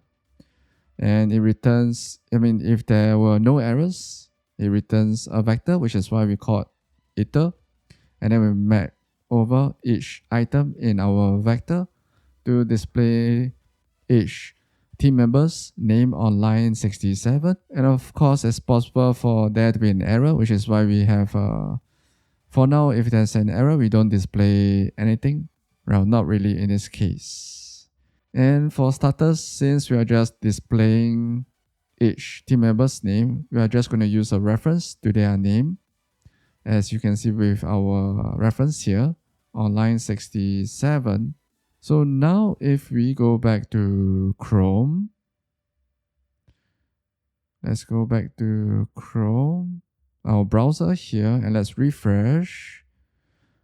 You can see that at the top above me, okay, we can see a list of names appear. So starting from Vinny Liam, okay, I'm not sure if I'm even pronouncing that correctly, all the way to Chris Dunn. So these are all random names that I came up with on the spot. So we have 1, 2, 3, 4, 5 team members, and you can see that, okay, when we refresh, you can see that they are loaded as well. So now if we add a new team member, maybe Daniel, okay, we just random name. Maybe he is another software engineer, junior. Maybe he's earning close to 5,000. And if we add and refresh, notice now Daniel appears at the top. So we are definitely not stopping here, because if you remember at the start of this video, each and every team member were displayed and rendered nicely in a very nicely styled row. So we're going to do that next by displaying them nicely. Alright, so now we are back at Helix. So for starters, we are going to create a new component called, okay, let's name it person_row. So let's create a new component under our components folder here. As usual, you can see all the way to my left at the bottom left corner. Let's call this person_row.rs. So at the top, as usual, let's do our imports and our Tailwind CSS styles. And once again, we're going to speed through this and come back to go through it line by line.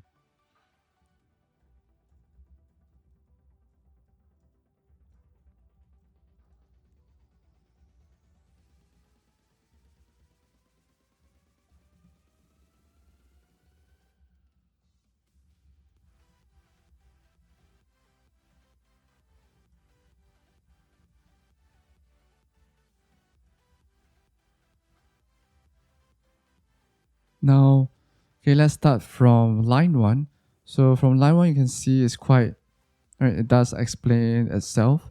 So we are importing our person from our models module, right, our person struct. And then on line 2, we are importing Leptos itself. Line 3, we are importing RC. So if you're new to Rust, RC from the standard library here, it stands for reference counting. So once again, this is something that for the purpose of this tutorial, we won't go too deep into it. As reference counting, RC does indeed deserve its own individual video. Okay, but you can think of it as, because we might be using our person's data or the data of your team member in various places across the app. Okay, we might have to do some cloning of that data. So instead of doing that, like cloning, instead of directly cloning that, right, using RC, reference counting, will allow us to just increase the number of pointing references, right, to that actual data. So instead of wholesale cloning that entire thing. So in a way, you can think of it as a way to optimize performance as well, right? Especially if for example, if person here is very big. Now let's add in the signature of our component.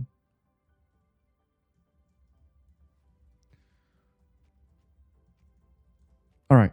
So as we mentioned, we are going to start leveraging on RC, reference counting.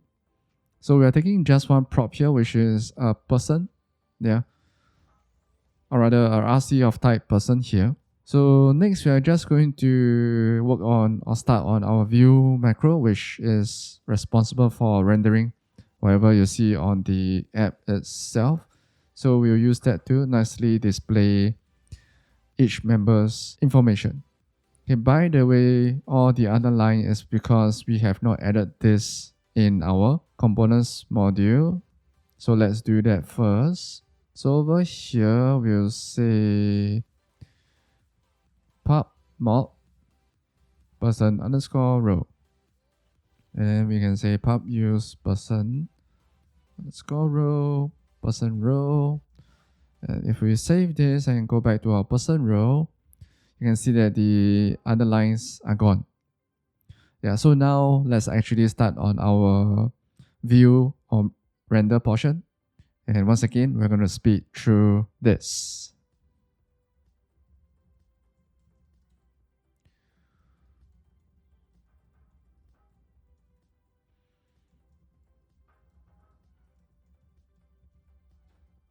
And save. So, okay, earlier on, we added our two TailwindCSS styles at the top.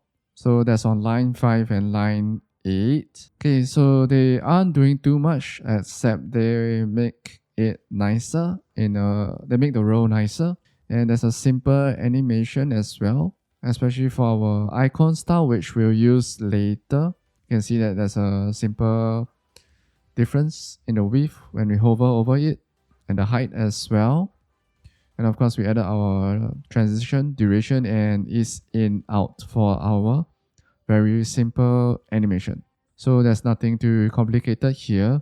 And if we go down to line 14, okay, to my top left, or the line 15, starting from line 15, you can see that we have a div that uses that row style. And we have another div inside it to ensure that the name of our team member and the title of that team member, right, is displayed in a flex column. So vertically, one after another manner. Yeah. And because we are just displaying the name of this person, okay, there's no need to actually use the name itself, as we are just using a reference to it. So hence the ampersand in front of person.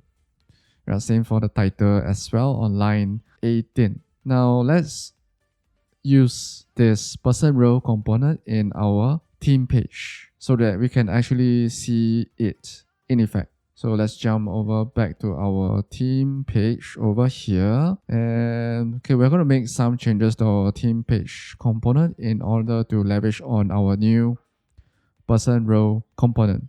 So once again, we're going to speed through this and we'll be right back.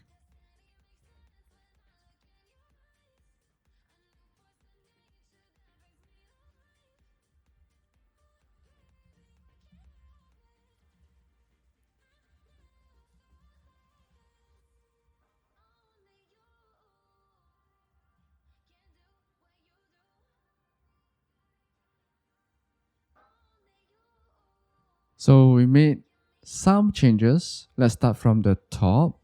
So firstly, we added, or rather we imported person row, our new component. We also imported RC here from our standard library on line 6. And if you go down to our map function here, or rather here, you can see that instead of a very simple div, we're using our new person row component here, and we are passing in a new RC of each person over here on line 69. So now if we save this change, and if we go back to our browser, which is Chrome, so let's go back to Chrome here. Hey, you can see that the change has already been applied. So you can see right above me, you can see at the top we have Daniel Cole, who is a software engineer. And then we have a few other software engineers. We have maybe Tommy Kenny, who is a product manager, and Danny Lim, who is an UI designer as well. So now that we have added the ability for you to see the list of your team members and also add new team members. Okay, but what can we do with all this information? So this is where we'll start building on our dashboard, where we will display useful numbers or metrics and also build that chart or the bar chart that you saw at the beginning of this video. All right, so back at Helix here, and if we take a look at what we have in our home page, you can see that we don't have a lot of, well, basically there's not much going on here. For now, we only have a header component that shows our navigational links. So first, we're going to make some changes on our homepage to also retrieve data from our SurrealDB, so the data for our team members, which is what we did for our team page. So we're going to speed through this.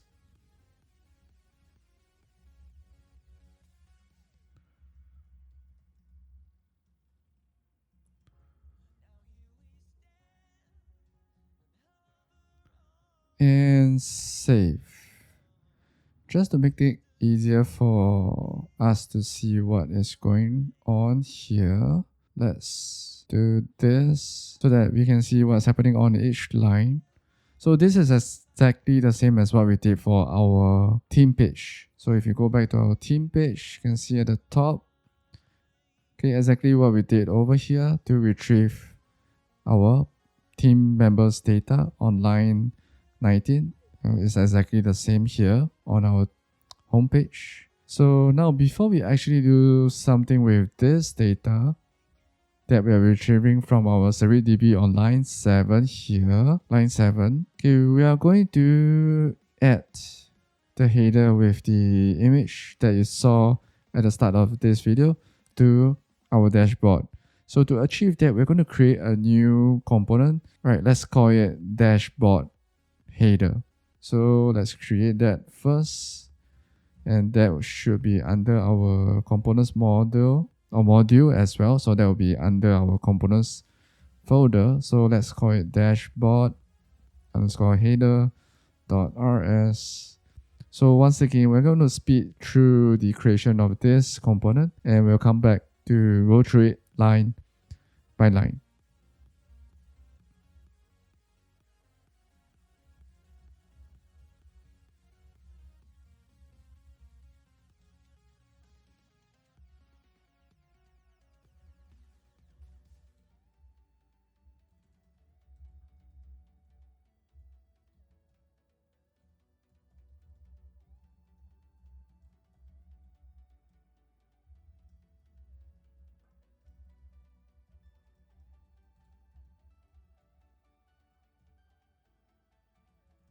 Alright, so we have added quite a few things, but let's take a look at what we did for our new dashboard header component.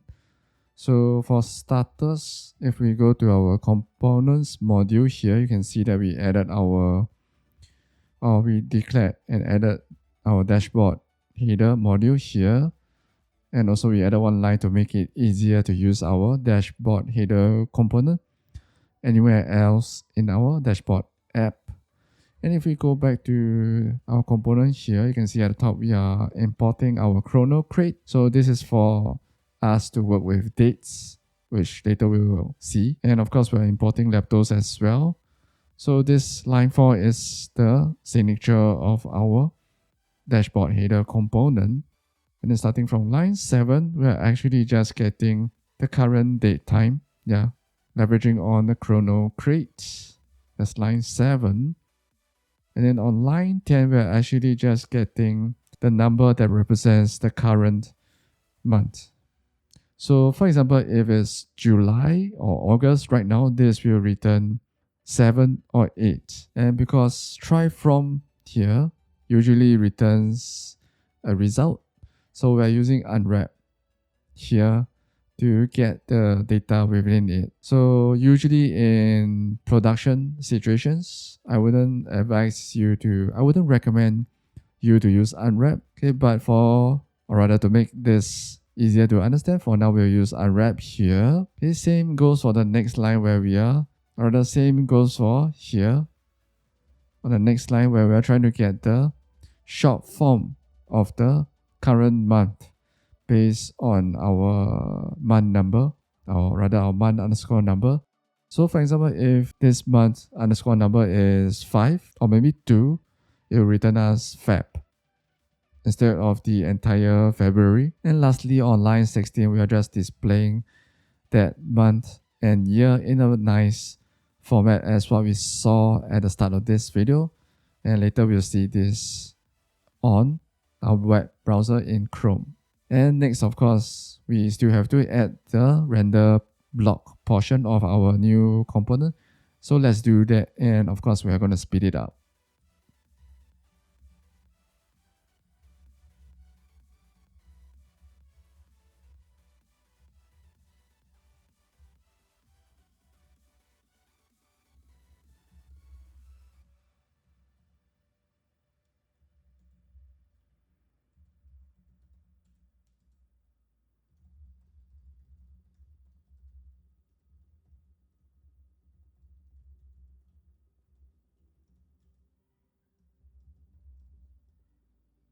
So we added quite a few things here in our render portion.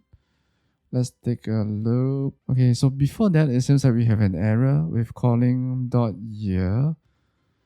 Let's take a look at why we have an error. Okay, it seems like actually we need to import date light, but there's a typo here. So it should be small l.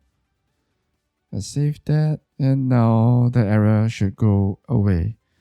Yeah, this does happen. Sometimes when you type too fast and you get into a typo situation.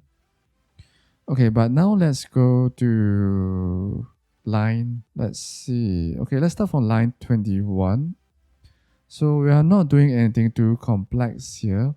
So if we go through this line by line, basically we are just creating a rectangle looking container at the top with some rounded corners where we display the current date time, or rather the current month and year, nicely formatted. And also below it we have a team report text, and also we are displaying a image to the side of it. So don't worry, as once again the free source code is available on GitHub. I put the link in the description below, and this image will be in it as well. So now to leverage on this new dashboard header component that we just added, let's go back to our homepage.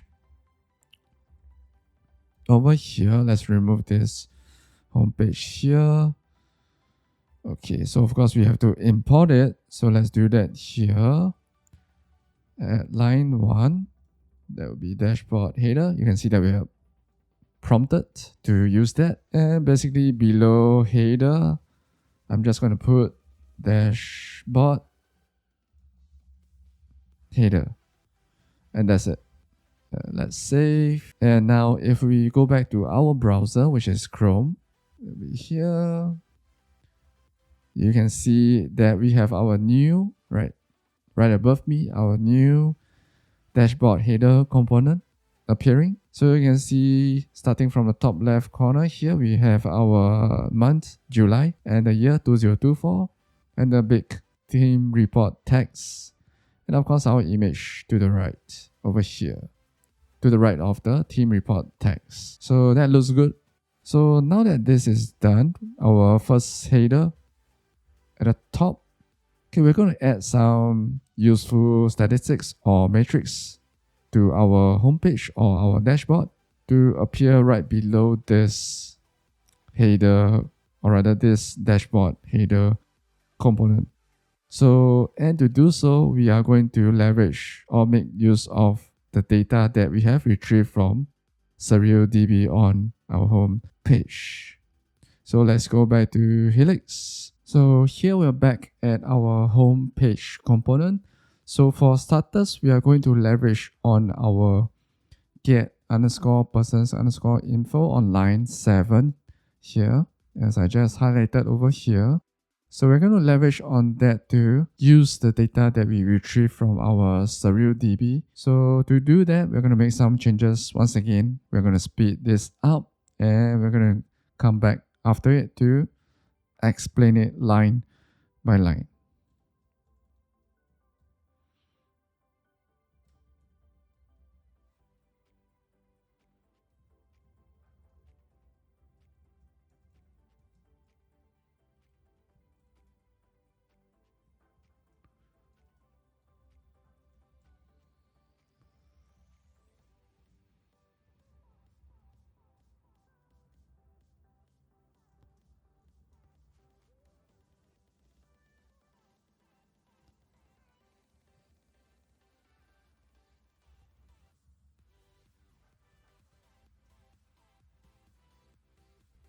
Alright, so we made some changes here. Let's take a look at what we did. Starting from line 14 over here. So this is where we are leveraging on suspense as provided by Leptos. So basically what this does is, while we are in the midst of retrieving or loading data, we will use the fallback over here and display this loading data text. You can also use an image or a very simple animation if you want to. Okay, but to keep this simple, we're going to just use loading data. And once the data has loaded, once again, we call .get.map to do a match on the data itself. And because it returns a result, once again, we need to match to see if it is successful or if there was an error. If there was an error, we just return an empty div. You can put an error message or an error image if you want to. Okay, but if it was successful, we'll pass that information into this dashboard chart component that we obviously have not done or created yet. So that's what we're going to do next. So to do so, okay, let's create a new component. Obviously, it'll be under our app components / let's call it dashboard underscore chart .rs. And once again, we're going to speed this up and let's come back to it.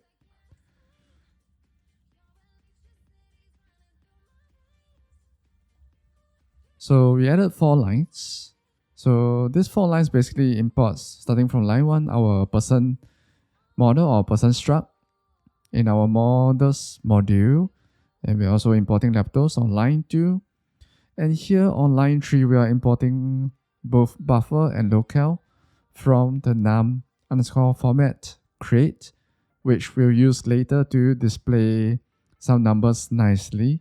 And lastly, once again, we're using our RC reference counting smart pointer from our standard library on line 4. So you can see once again, okay, you can see all the 4 lines, okay, so from line 1 to line 4 are underlined because we haven't added our dashboard chart to our components module yet. So let's do that now. Let's go to components here.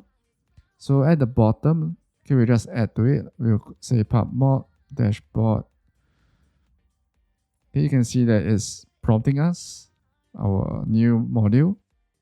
And here we'll call a new component dashboard chart, which obviously we haven't created yet, but let's get to doing that now. So once again, we're going to speed through this and we'll come back to it to go through it line by line.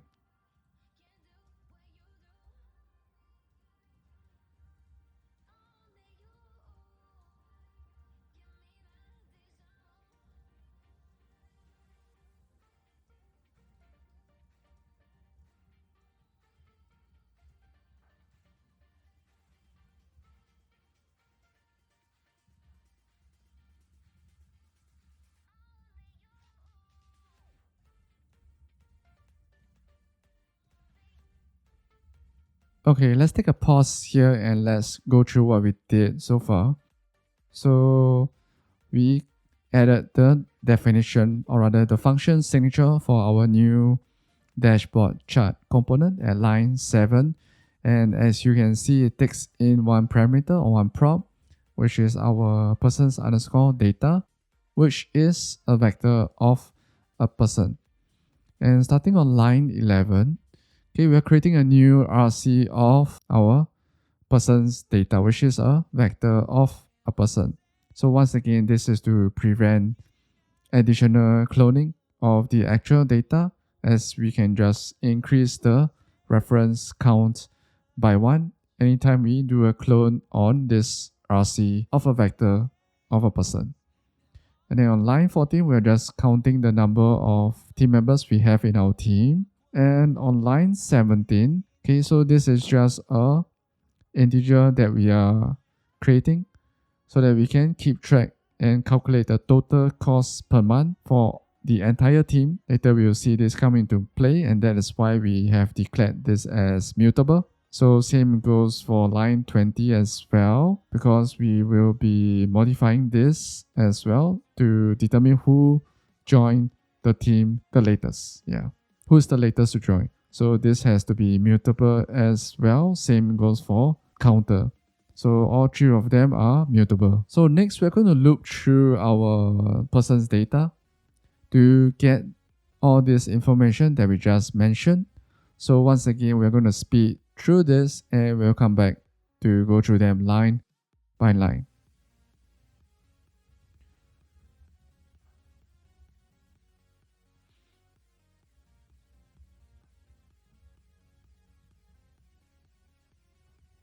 Alright, so nothing too complex here. Starting from line 24, we are basically looping or iterating through each team member in our data that we got back from SurrealDB, and we check if this person is the first index or if this person is at the top.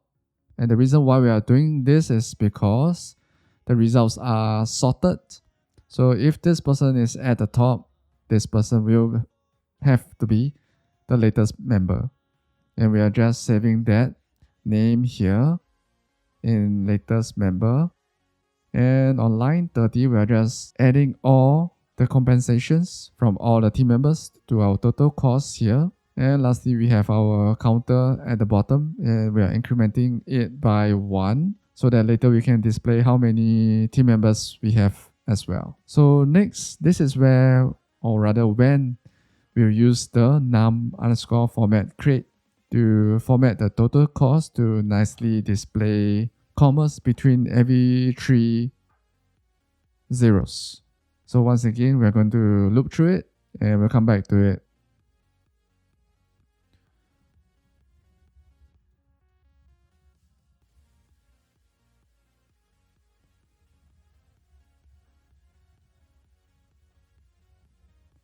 Alright, so we're going to take a pause here as well and go through starting from line 36.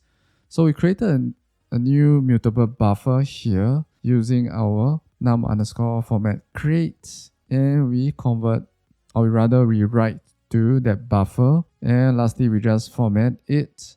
So by doing this, imagine if the total cost was say 100,000. In that case, there would be a new comma between the zeros, right? Between 100 and the 3 zeros at the end. Yeah, so there'll be 100, comma 000. And of course, later we'll see this come into play once we have finished this component. So, which is what we're going to do next. And once again, we are going to speed through this.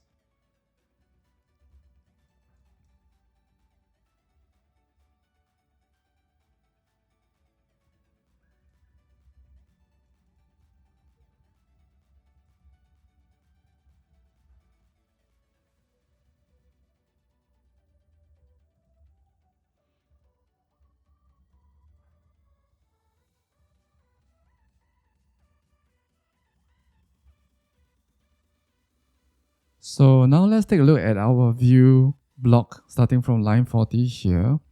Nothing too complex once again. So you might have noticed that in this view block, we added a new dashboard widget component, which we have not created yet. Okay, but notice that all three has titles. So the first is team members, and this is where we pass in the number of team members we have, which will be team_count. Next, on line 45, we have the monthly team cost.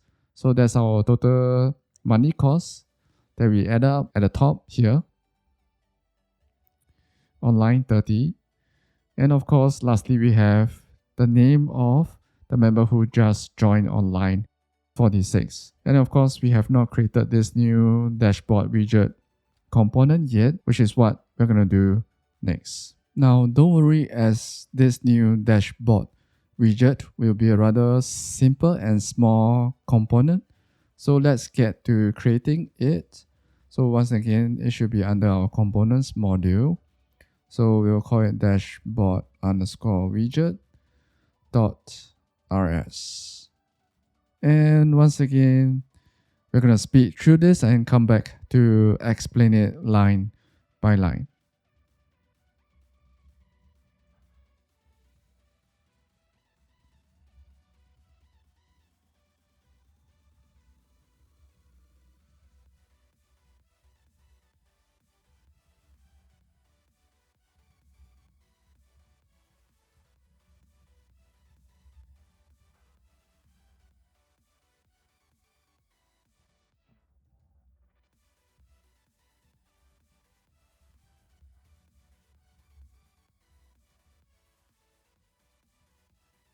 Okay, so let's take a moment to pause here and go through what we did.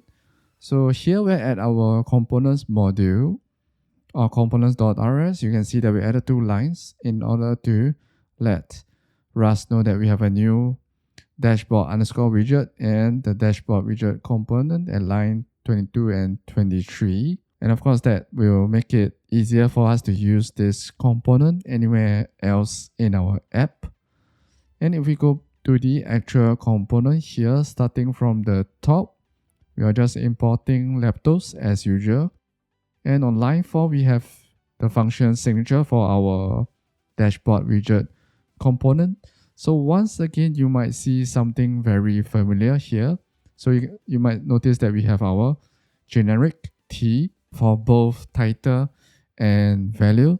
So once again, this basically means that title and value must be any type that implements the into string trait as annotated on line 6. And if we go into our actual component itself, it's nothing too complex. We just have a parent div here, maybe rounded corners with a background color, some paddings, justify center, nothing too complex. And within it, we are displaying the value that we are passing in and the title as well. And of course, their text colors are different to differentiate them. Later we'll see them, later we'll see this new dashboard widget come into play once we add it to appear. Now, if you go back to our dashboard chart, let's do this. Okay, notice that we still have an error here because we haven't imported our dashboard widget component.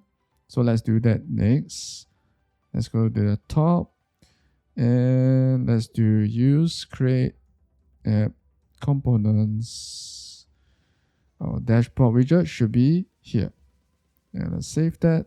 And if we go back down, notice that the error is gone. Now, if we go back to our home page, notice that we still have an error with our dashboard chart. And that's because we haven't imported it yet at the top. So let's do that as well. So there'll be dashboard chart right at the top on line 1, right, all the way above me. Yeah. So I'm gonna save this as well. Let's go back bottom. You can see that the error goes away. Once you have saved this, we're gonna go back to our web browser, which is Chrome, and check out the the changes. So let's go back to Chrome here. Hey, right off the bat, you can see that we have 3 separate boxes or containers directly below our dashboard header here. So this is our dashboard header, if you recall. And right off the bat, we can see some useful metrics appearing. So on the left, you can see that we have 6 team members. We also have to pay out, or rather we also have to spend almost 40,000 every month. So you can also see the nicely formatted number here with the comma in between. And lastly, on the right, you can see the name of the person who just joined your team. So it looks good. Okay, but next, we want to render and display a graph or a bar chart at the bottom of our metrics here. If you recall at the start of this video, that's what we have. So let's jump back to Helix. Now to build and display our bar chart, for starters, let's go back to our app.rs here, and we'll need to import the JavaScript libraries that charts-rs depends on. So we're going to speed through that once again and come back to go through it together line by line.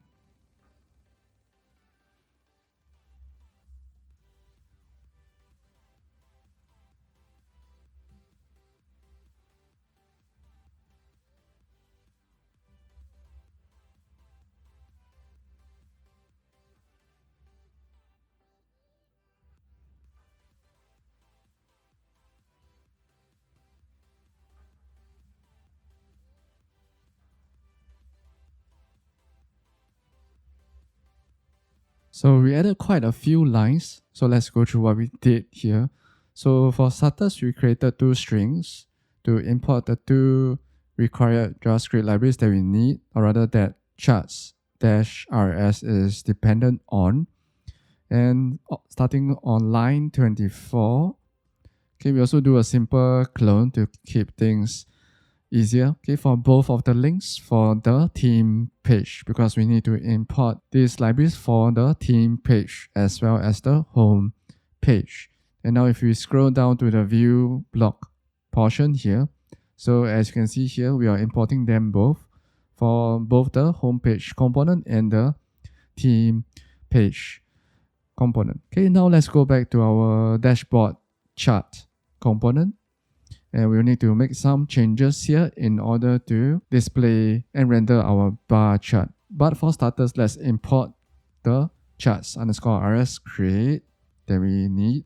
So there'll be bar chart. We also need some colors. We need series as well.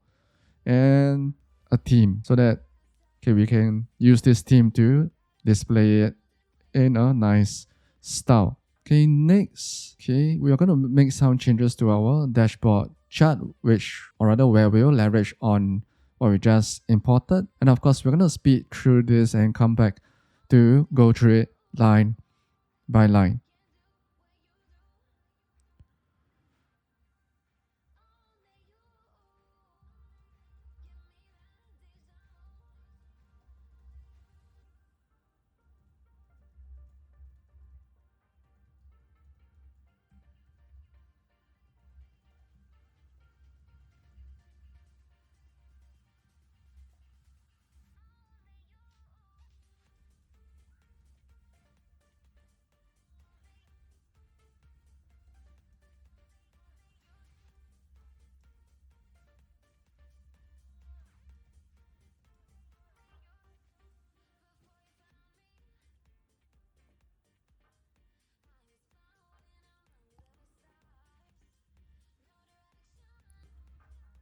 Alright, so we made some changes. Let's start from the top.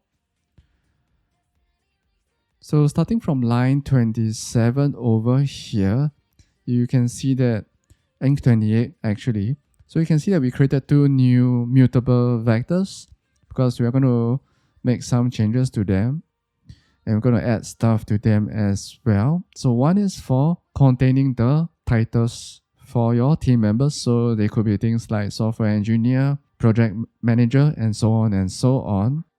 And as for the second vector, so that is to contain the corresponding amount or quantity of, for example, software engineers in your team. So this is just one way of doing it. So off the top of my head, another way of doing this could possibly to create a new struct that contains both maybe the person's title and the quantity for that title in your team.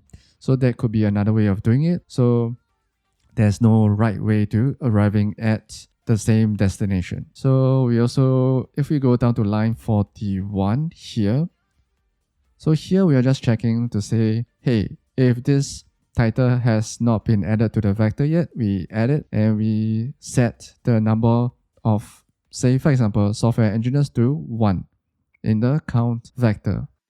And if this title has already been added previously to our vector, we just find the index for that vector. And once again, I do have to stress that do not use unwrap in production code, as what you can see here on line 53.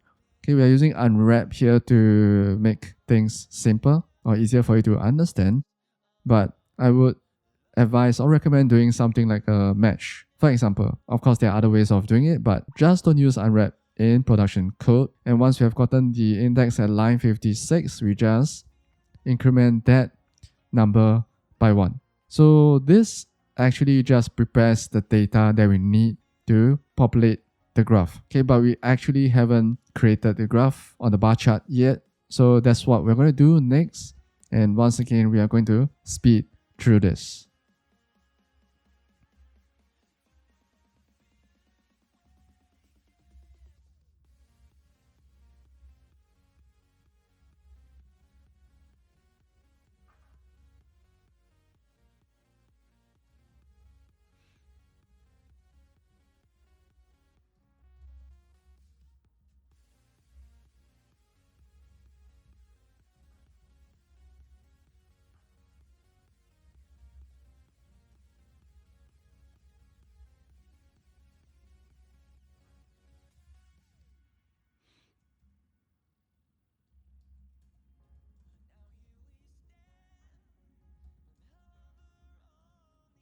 Alright, so this time round we added quite a few things as well. So let's start from, I'll say we'll start from line 65 over here. So this is us leveraging on our charts RS crate, where we are creating a new series using the count vector that we prepared above here. And we also want to show the label for that series as well. And below that on line 68, you can see that we are creating the bar chart with a theme. And of course, we are passing in the series that we just created here. And of course, passing in the data vector here, which contains all our titles as well. So there will be things like, once again, software engineer, project manager, UI, UX designer, for example. And of course, we want to use the dark theme over here, right? The last argument or parameter here. And over here, you can see on line 69, we are just customizing how the bar chart would look like. So for example, line 69, we are using the Noto Sans SC font family. Of course, this is up to your preference. You can use any other font family that you want to. And we are setting the background color on line 70 to transparent. And on line 71 and 72, we're just setting the width and height. And lastly, on line 75, we are hiding the y-axis labels, to keep things neater. So this is once again just customizing how the bar chart looks. If you want to turn this to false, that's up to you. Okay, and lastly, if we go down to our view or render block, we added one portion here. So basically, this is us having two divs and some TailwindCSS styles to nicely style our container and our bar chart as well. And to finally display and render our bar chart, we are just passing in the HTML text into the underscore HTML part of this div, right? On line 93 over here. So if we save this now, and if we go back to our browser once again, which I'm using Chrome, of course, you can use any browser you want. So let's go back to Chrome. Okay, you can see something different this time. Okay, you can see right next to me or to my right, actually I'm covering part of it. You can see below our three main statistics, our number of team members, our monthly team cost, and the name of who just joined. Okay, we have our bar chart just rendered nicely below it. You can see below me, you can see software engineer. We have 4 software engineers. We have 1 project manager, and we have 1 UI designer as well. So that's awesome. And finally, we have a nice looking dashboard. Okay, so at the moment, we can add new members. We can have our dashboard display useful metrics or information on this dashboard or route, but we cannot edit any team members information or remove any team member, right? So let's rectify that by adding a feature for us to edit a team member's information. All right, now we are back in Helix. So for starters, we want to make it easy for you to, or for the user to edit a team member. So let's go back to our database.rs here, and we're going to add a new function here. Maybe we'll call it update person. And once again, we're going to speed through this and come back to it.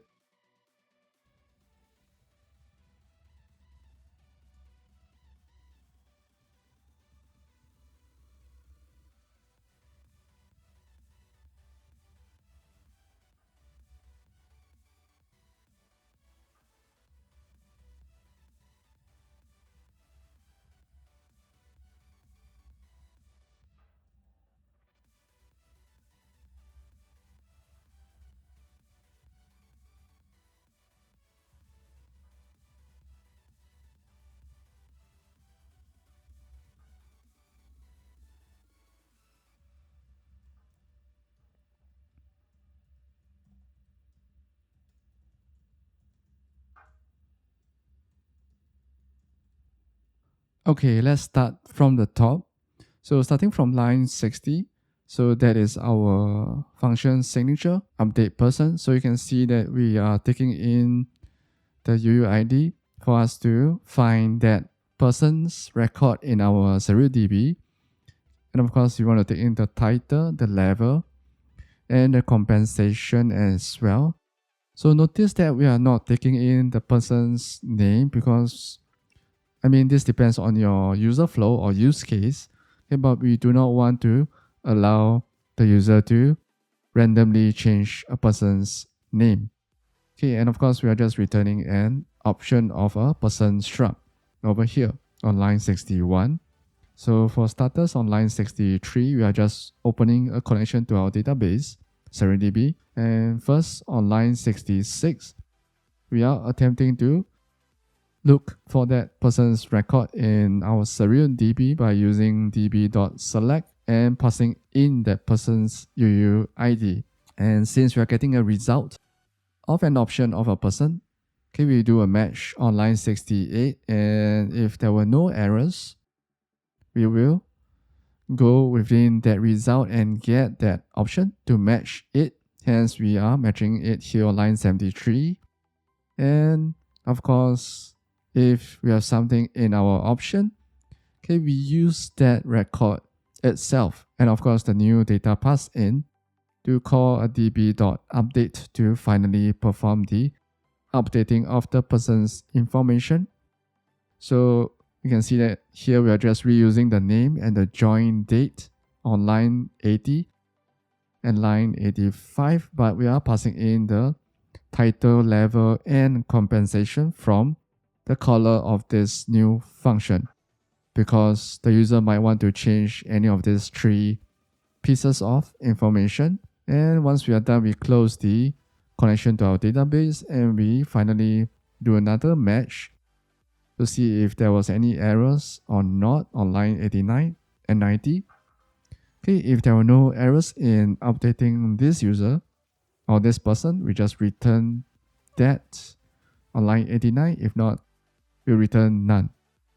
Right, so 89 is also returning an option of a person, if you recall our function signature.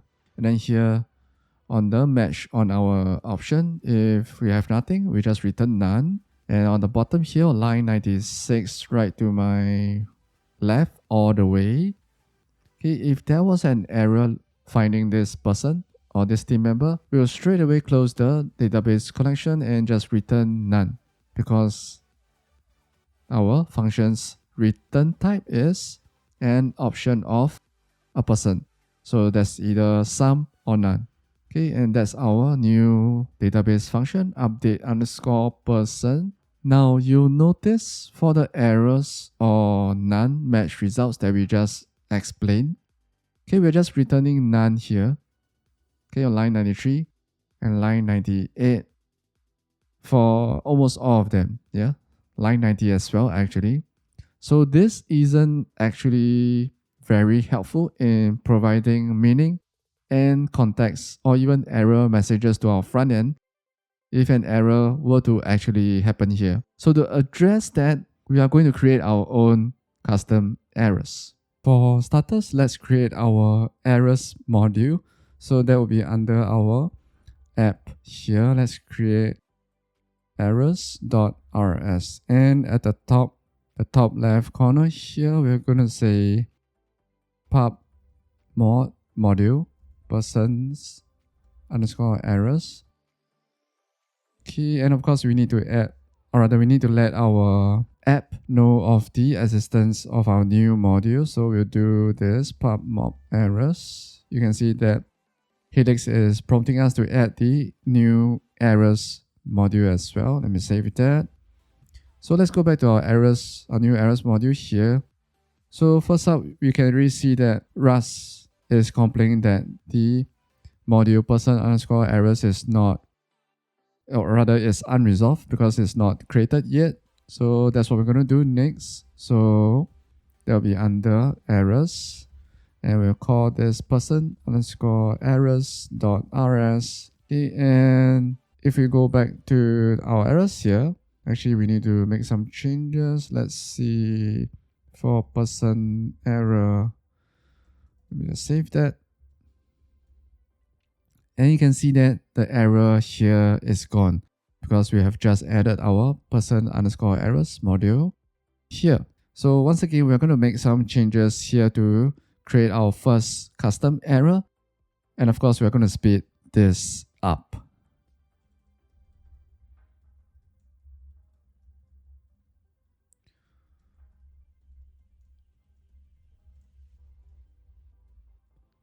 And save. So let's go through what we did here, starting from line 3. So first up, we are importing our this error crate so that we can easily create a new custom error. Okay, by deriving from this crates error type here on line 5. You can see on line 5 where we are deriving from both error and debug. So without this error crate here, okay, we would have to import the format module from Rust standard library and implement the display trait for our custom error here, which can be quite cumbersome. Okay, and moving on to line 6. So this is our new custom error where we are leveraging on Rust enum. Okay, so for now we just have two scenarios. Okay, where we have the person not found and person update failure. So when our app is not able to find the team member you are looking for, or when there's an error in updating a team member's information. Okay, so now we can essentially use this new custom error as it is, but it isn't very helpful yet, as we want some helpful error messages to be shown to the front end. So to achieve that, we're going to create a new type in Rust and a new trait to do so.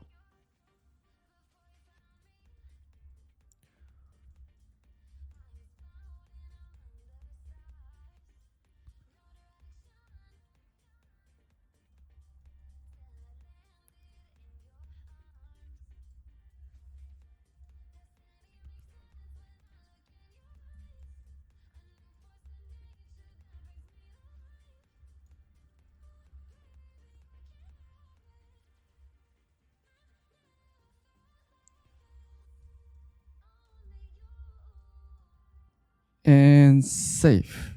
So let's take a look at what we just did for, starting from line 15. So similar to what we did for our toast and toast messages, we created a new type called error message based off from the string type here. And on line 17, we created a new trait called response error trait, where in it we have a one function where it takes in a person error enum and returns an error message. And we on line 21, we are implementing that trait for our new error message type. And the create function on line 22. And we're just doing a simple match on line 23 here to say, hey, depending on what variation of this enum of this person error is, for example, if there was an error in updating this person, we'll display or return this error message failed to update member. Whereas if there was an error in creating a new team member or adding a new team member, we would say fail to create member. So it's pretty straightforward. Now, in order to use this new trait and error message type, let's go back to our errors module here and let's add it in. So we'll say pub use person errors, person error. We'll do the same thing for our new type error message and our new trait as well. So there'll be response error trait. So this will allow us to use them, this will make it easier for us to use them anywhere else in our dashboard app. So now let's go back to our database module here and back to our update person function that we just added before our custom error here. So instead of returning just an option of a person on line 61, we'll modify this function itself to leverage on our new custom errors. So let's speed this up.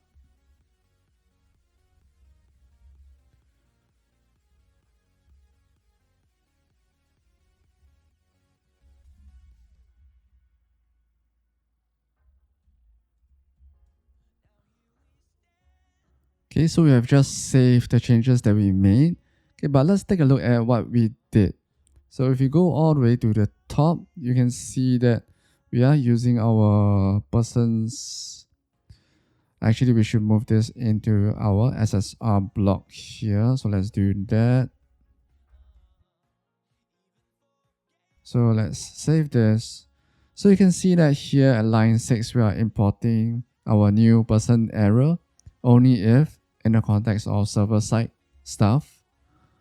And if we go to our update function here, you can see that we changed the return type of our function's signature to, instead of returning just an option of a person, now we are returning a result which consists of either the previously option of a person or our new person error that we just defined.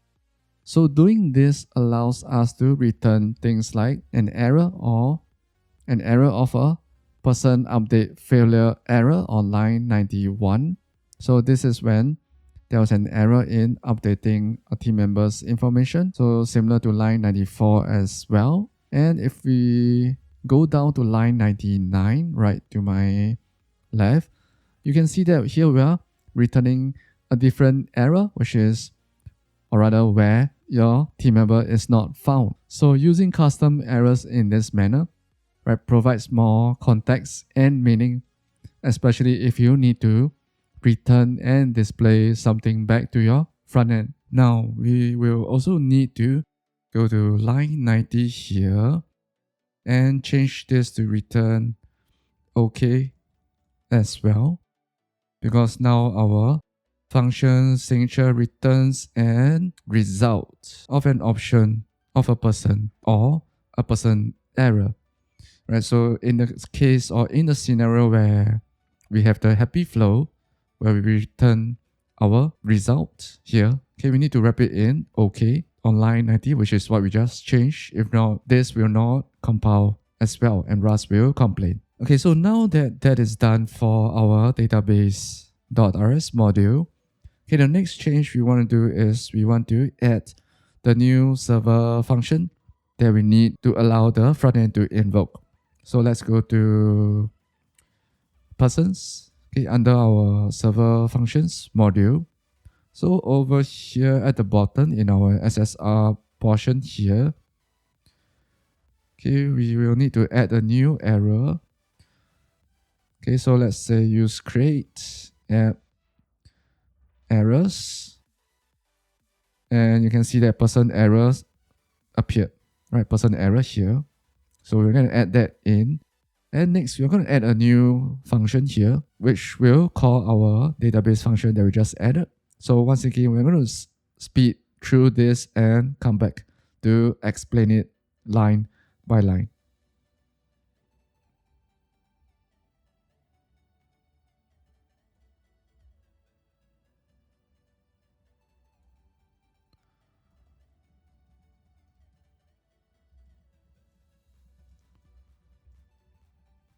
And save. So let's go through what we did here. Okay, we have a syntax error here. Okay, that should be pub.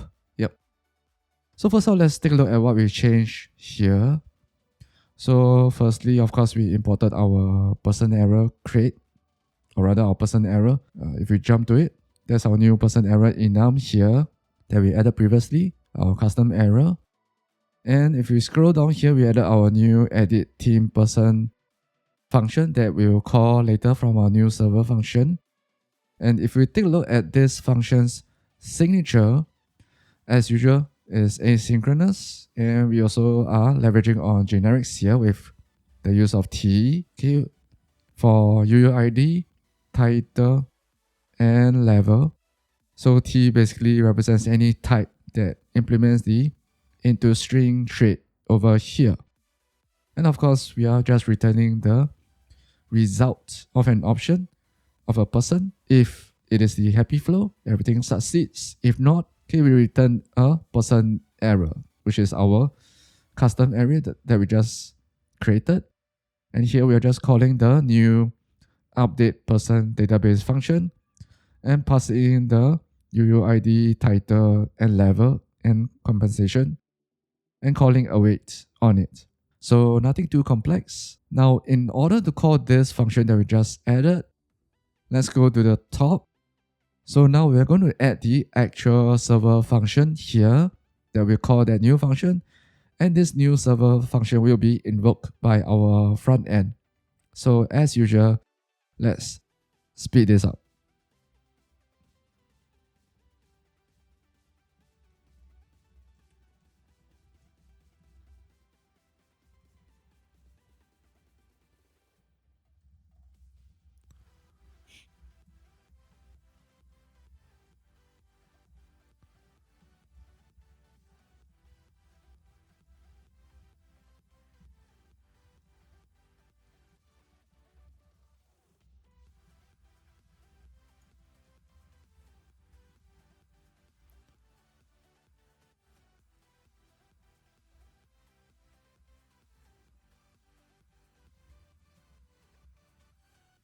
So let's take a look at what we added here. So we added a new edit underscore person function here on line 30.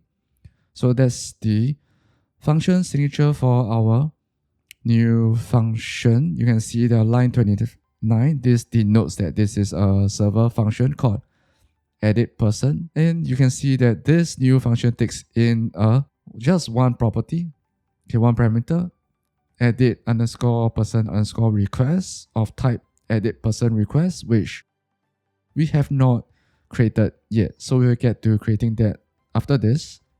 Okay, and it also returns a result of a person or a server function error. So nothing too complex there. Okay, so firstly, we get the information from our edit person request. Once again, we'll get to adding that after this. Okay, and we call or rather we pass in the information into the function that we just added below, our edit team person function, and we do a match on the results.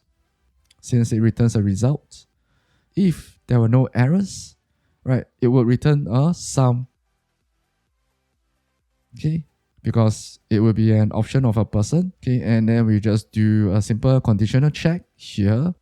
So this is another way of doing a match on an option as well. If let sum, and then we just return and result, or rather an OK of the updated person. Whereas if there was an error, okay, we just return an error wrap in our error message here of our custom person error, where we specify the person update failure variant. So remember, if we do this, right, this will return. So if we go to error message here, so if we return this, or rather if we pass in this variant, person update failure, okay, we will get this error message, failed to update member. So that's what this is doing here. Okay, whereas if there was an error, okay, we also say we just pass in the error itself directly into this create function from our error message new type and wrap by our server function error arguments. Okay, nothing too complex once again. So next, it's obvious we have to create our edit person request.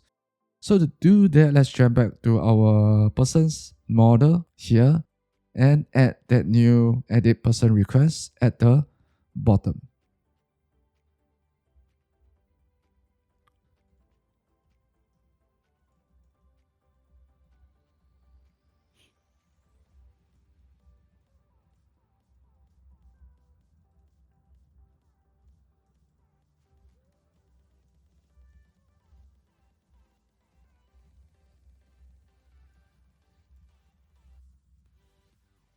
All right, let's go through what we did over here. So starting from line 61, as usual, we are just deriving the usual traits that we need. And on line 62, that is our signature for our edit person request struct. And of course, in this new struct that we just created, we have our string, rather our UUID of type string, title, level, and compensation, along with leveraging on the validator crate to perform simple validations. For example, for UUID, we say that it is required. And for compensation, we give it a range from 2,000 to 99,000, right? Just a random range. And of course, next we have to add the implementation of this new struct. So let's speed through that.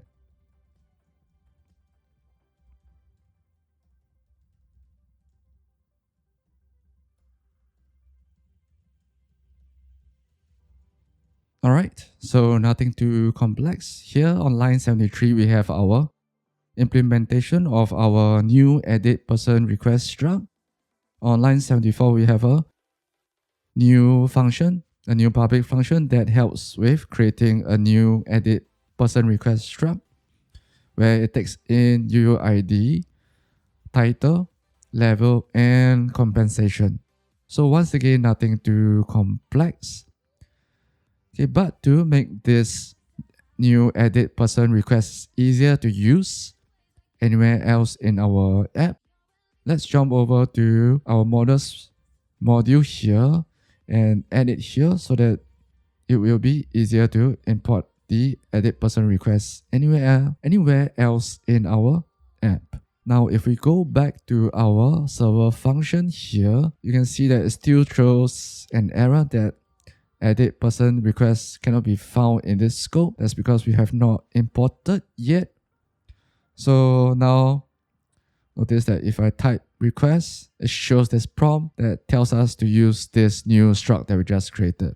Enter, and it should automatically import that at the top here, right here, or all the way at the top. So if we save now, let's go down to our edit person server function again. You'll notice that the error goes away. Now, it seems like there is a typo at the bottom. Let's go to the bottom here And yes, we do have a typo because we did not include our brackets here to make this into a function call. Yeah, so sometimes we have to be careful about what we type. So if we save now, and let's take a look at our cargo Leptos watch. It seems that we still have an error. Let's take a look. So in our person's server function, line 46. Okay, we don't have a person update failure found for enum person error. Let's take a look at why that is so. Let's go back to Helix. Okay, we're back in Helix. Let's go to line 46. And okay, it says there's an error here. Okay, if we take a look at our person error again, it's because we have a typo here. And the typo is this F should be uppercase. So let's save that. And we need to fix this here as well. Save that. And seems like we need to fix that in our database as well. So let's search for failure with the lowercase and replace this with the big F. Okay, let's see if we have any. Yep, this is a small f as well. Let's fix that too. Let's see if we have any more errors. Okay, we do need to import our error message that we have not done so yet. So let's do use create app errors error message. And since we are using them both from the same module, okay, we can do this to group them together. And we can remove this line. And let's save that. And now let's see if we still have any errors. So if we go back to our cargo Leptos and let's take a look. Okay, we do need to import it for our server functions that we have not done so yet. So let's go back to Helix. Here. So you can see that at the top we have not imported our error message yet. So let's do that. Okay, actually we can just do this. Okay, error message.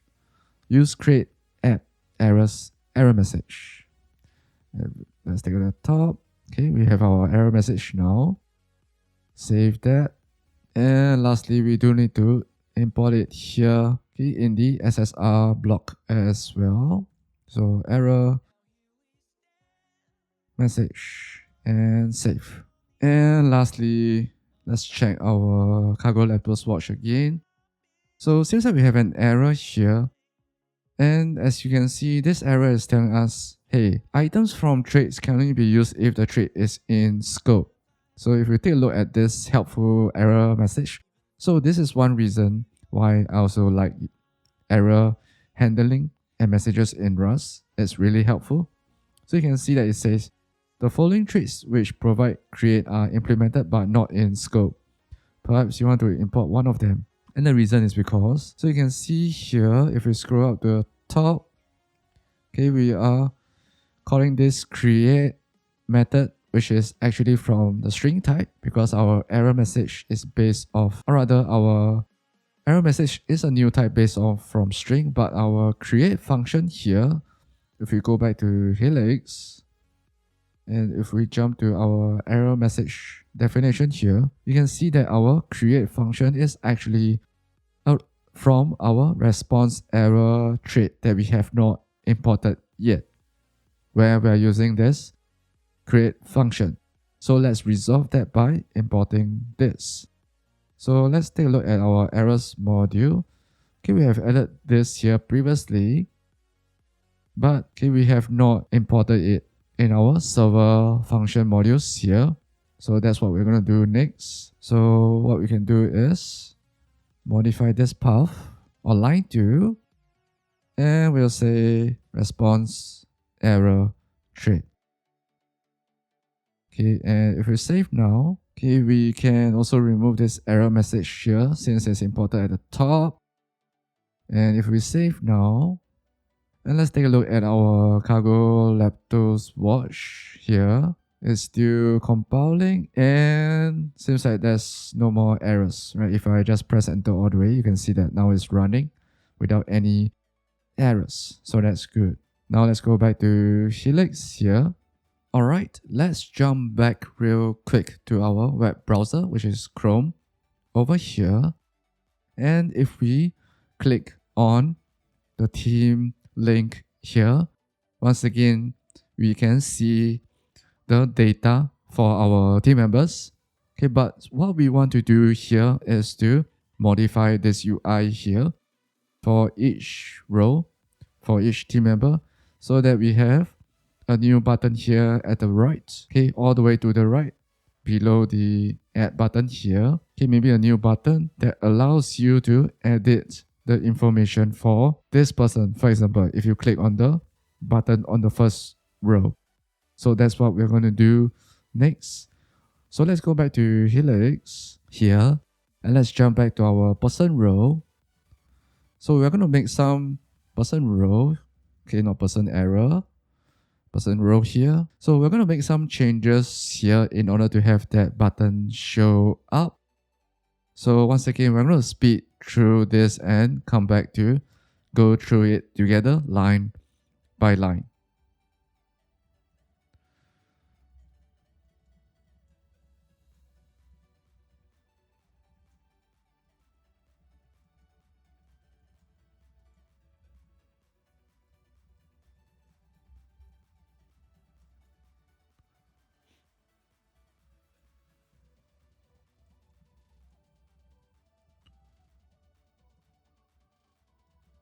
Okay, let's go through what we added to our person row component.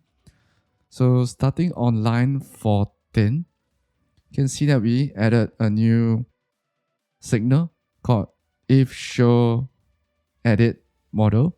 So later on, we'll use this new signal to determine if we should show or hide our new edit model, which we'll add later on. And on line 16, we have our mouse event handler, which is a closure as usual, where we just set that signal that we just added to true to show that new model. And coming down here below at line 27, right next to my left, here we added a new division, a new block with a button in it. And in the button, we have an image using an image that I have already prepared beforehand in our assets folder. So if you want to use the same image, do not worry. Okay, this image will be part of the free code base as usual in the link in the description box below. It will be the entire package. So if we save this and if we go to Chrome now, which is our web browser here, hey, do you notice something different? So now all the way to, I guess, my right, diagonally up, you can see that on each row, we have a new button icon. Yeah, that is for editing. And notice what happens when we hover our mouse over it. You can notice that it does a very simple scale up animation, right? Even though that size difference is not huge, but it's quite obvious that my mouse is hovering over it. Yeah, so pay attention to the very simple scaling up animation. Can you guess where my mouse is at right now? So that animation is done just purely via TailwindCSS. So nothing too complex. Okay, but now when we click on the button, okay, trust me, I'm clicking on it now. You might be able to hear it from the mic. Okay, but nothing seems to happen, and that's because we have not done anything yet other than setting the signal to true. So this is where we'll have to create our new edit person model. So we're back in Helix now, and for starters, let's create our edit person model under our components module. So let's do src app components, and let's name this edit underscore person underscore model dot rs. And once again, we're going to speed through this and come back to go through it together.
Alright, so we have made quite a few changes here for our new edit person model component. Let's take a look starting from the top. So at the top on line 1, we can see that we are basically just importing our toast message and our toast message type. So you can see here our toast message type, which is our enum here, our new type toast message, and our toast thread here. So nothing new. And then we are also importing our edit person request struct and the person struct on line 2 from our models module. And on line 3, we are importing our newly added edit underscore person server function. And of course, line 4, the Leptos library. And line 5, okay, we'll be using our reference counting, our RC smart pointer later. And lastly, on line 6, we are going to leverage on the validator crate once again. Oops, there's a typo here. Okay, and starting from line 12, okay, we have a few TailwindCSS stir constants here that we'll be using later for various parts of our edit person model component that we'll be creating later on. Okay, but you can basically see that there'll be some very minor animations just via TailwindCSS, okay, from the transition or duration 1000 and is in out part of our TailwindCSS styles here. So nothing too complex or nothing that you haven't seen before if you have gotten to this part of our tutorial. So next, okay, we're going to actually create our edit person model component. Okay, and once again, we're going to speed through it and come back to go through it together again, line by line.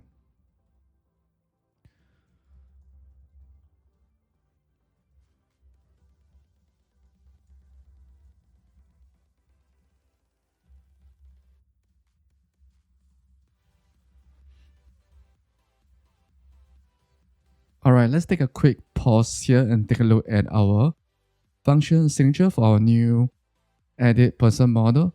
So you can see that right from the start, starting from line 32, we are taking in 1, 2, 3, 4, 5 props.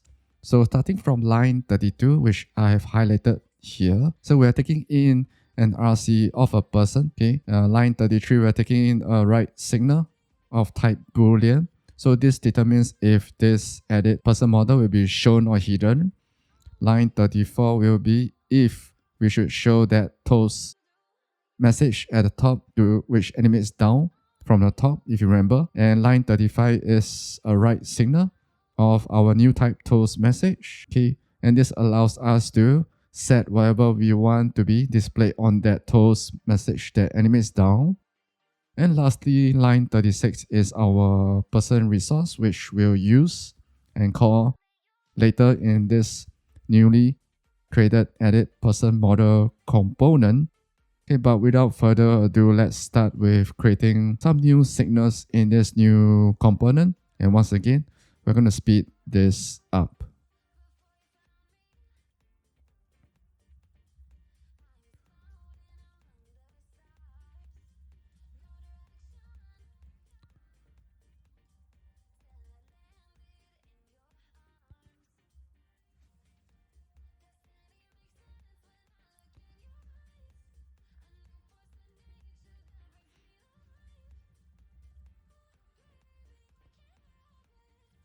And save. So let's take a look at starting from line 38. So starting from line 38 all the way to line 40, we can see that we have our 4 signals, okay, each corresponding to each piece of information to our person or team member. Okay, but you might have noticed that I've added an underscore to the front of set underscore person underscore name, which is our right signal of type string for your team member's name. And the reason we have done this is because we are not even using this, as we do not want the user to change the name of your team member, which usually doesn't happen anyway. So with the exception of your team member's name, okay, of course, when you are editing the information of your team member, of the person here, okay, we want you to be able to change the title on line 39. Line 40 will be the level. So this could be junior, senior, or even more, or even higher. And then on line 41, there will be the compensation. So that will be the monthly income for this team member. And on line 44 and 45, these two signals are for error messages or showing error messages. So nothing too complex here once again. Okay, so next we're going to add a very simple closure or event handler right below our signals here.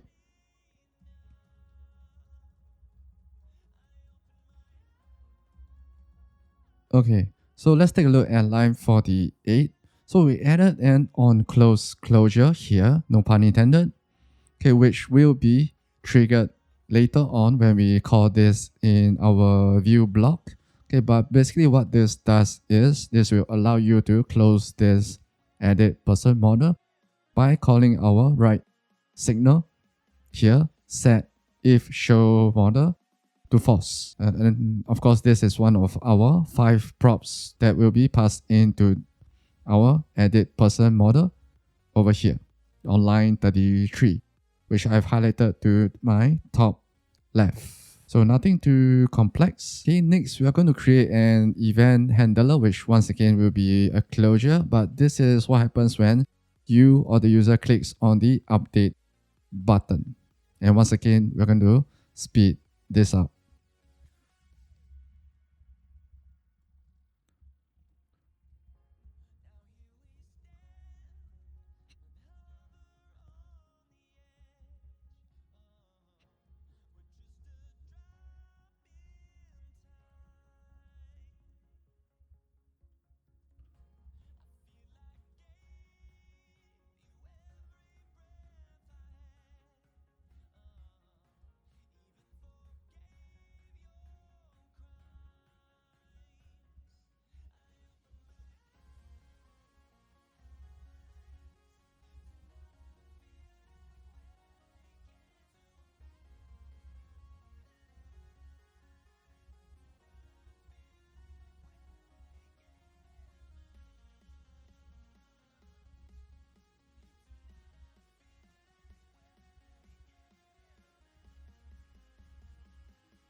So we made quite a few changes here, and if you take a close look, our new on_click event handler is relatively long or longer compared to our onClose event handler here.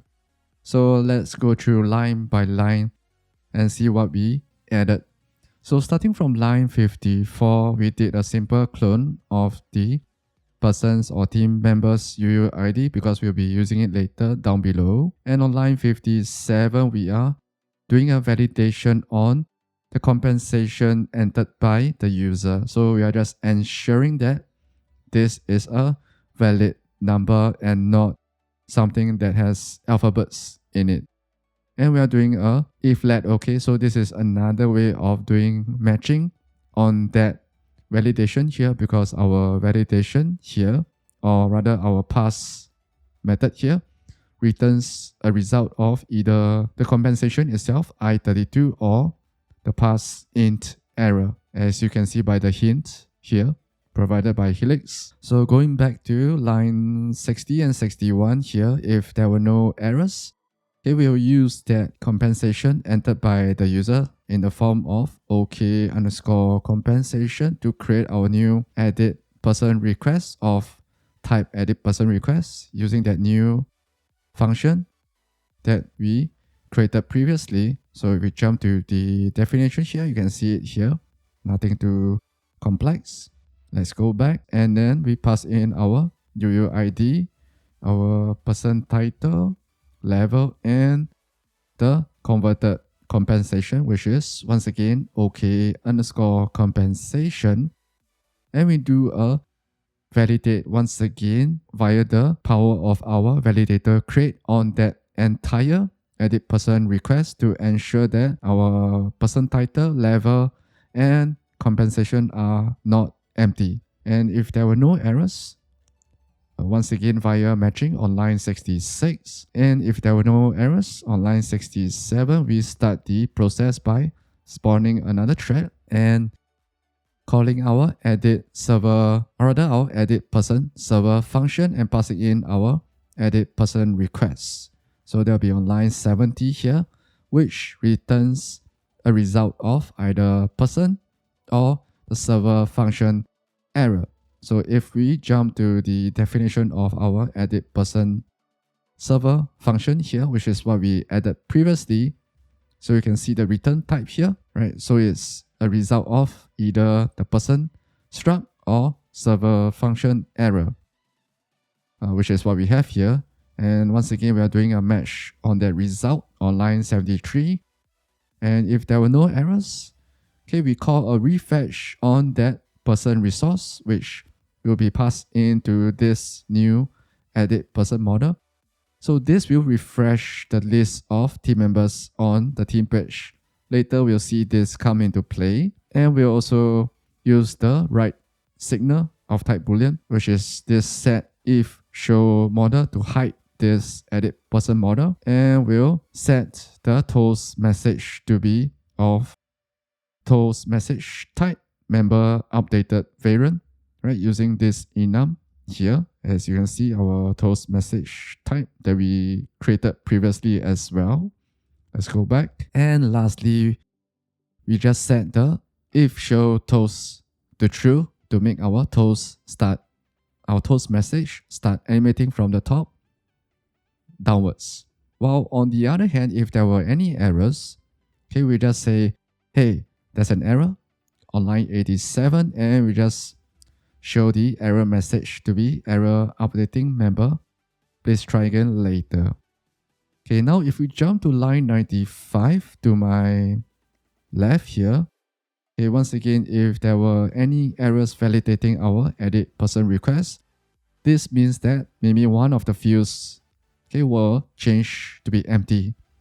Okay, and we'll say, hey, all fields are required. All right. And if we jump to line 101, so this is what happens if someone changed the compensation of this team member to be alphabets instead of numbers, which is why we are setting the error message to say, hey, the compensation should be numeric instead. Now that we have done and added that on click event handler, okay, we are going to actually add the important portion of rendering our edit person model in our view block. And once again, we are going to speed through this and come back to it.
And save. So starting from line 106 will be where we added our view block. Let's take a look at what we actually added here. It's quite a number of stuff. Okay, but nothing too complex. And if you pay attention, at first glance, it might seem rather similar to our add person model. But let's take a look starting from the top here. So on line 111, you can see that we are doing a very simple conditional check on line 112 and 113. Basically, this whole portion here involves changing the Tailwind CSS style depending on if there's an error or not. And that works in conjunction with line 116 to line 121, which I have highlighted to my top left again. So this show block here basically is only shown when there's an error, right? Indicated by line 116. And whenever there's an error, we just show this paragraph, okay, with our error message on line 119. And of course, with a red background and white text, right? Indicated by our Tailwind CSS style on line 117 with a very simple animation on line 118. So nothing too complex. Okay, one main difference we have on this edit person model compared to our create or add person model is that you can change the name or input the name of this person. As you can see on line 122, here we are simply just displaying the name of this person or team member. Okay, and we also only have 3 input fields. So one for the title of this team member on line 124 to 129. Okay, and the level 130, so line 130 to 135. And lastly, the compensation for this team member. So that's line 136 to 141. So this is very, very similar to what we had on the create or add person model. And if we jump to that again, add person model, you can see if we scroll down, it's really, really similar, right? If we take a look at the view block here, you can see that it's almost the same with the exception of our person's or team member's name. So this is just one way of differentiating between adding and updating a team member. Of course, you could combine them into one component. Okay, this is just another style of doing it. And now if we go to the bottom here, you can see starting from line 143, in this whole entire div block, we have 2 buttons. Basically a cancel button on line 145 to 147, and on line 148 to 150, we have the update button. And both of them respectively cause the on-close event handler, which is what the cancel button is doing when you click on it.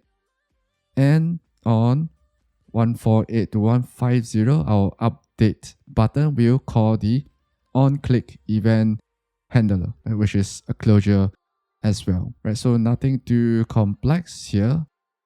So that's it for our edit person model itself.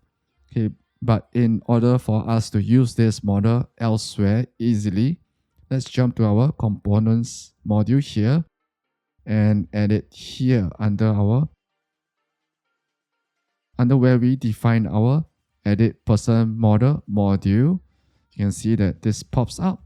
Okay, and save this as well. And next, in order for this new edit person model to appear when we click on each and every edit person icon, so if you go back to Chrome, our browser here, okay, remember this button on each row that my mouse is hovering over. So in order for our new edit person model to appear when we click on this, okay, let's go back to our edit, or rather, let's go back to our person row component. So back to Helix. So person row over here. So at the top, okay, we need to import our newly added edit person component. So let's do that. So use create app components. Okay, we need to import our new edit person model here. And of course, okay, we need our toast message as well. Okay, we need to modify our function signature here as well because we need to get a few things from the parent of our person row. So we're going to change our function signature. Okay, but we're going to speed this up.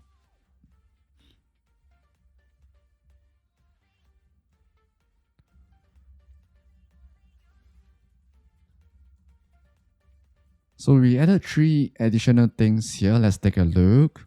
So firstly, we added our person underscore resource on line 16.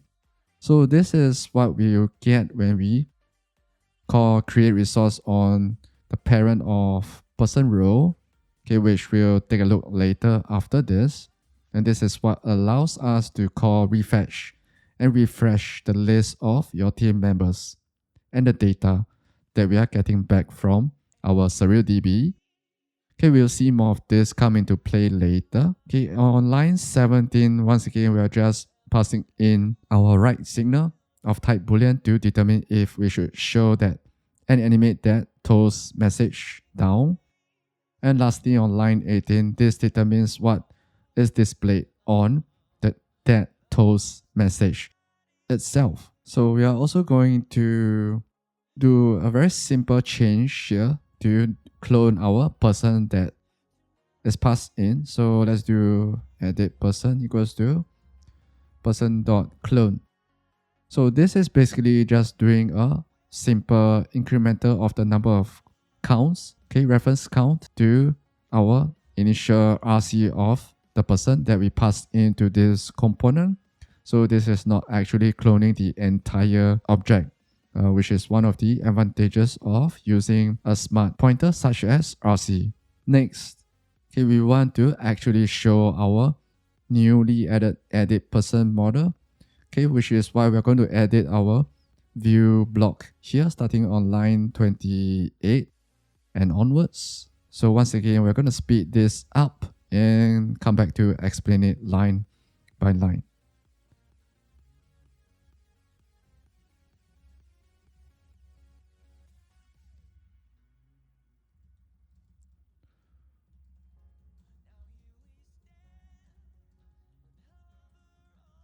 And save.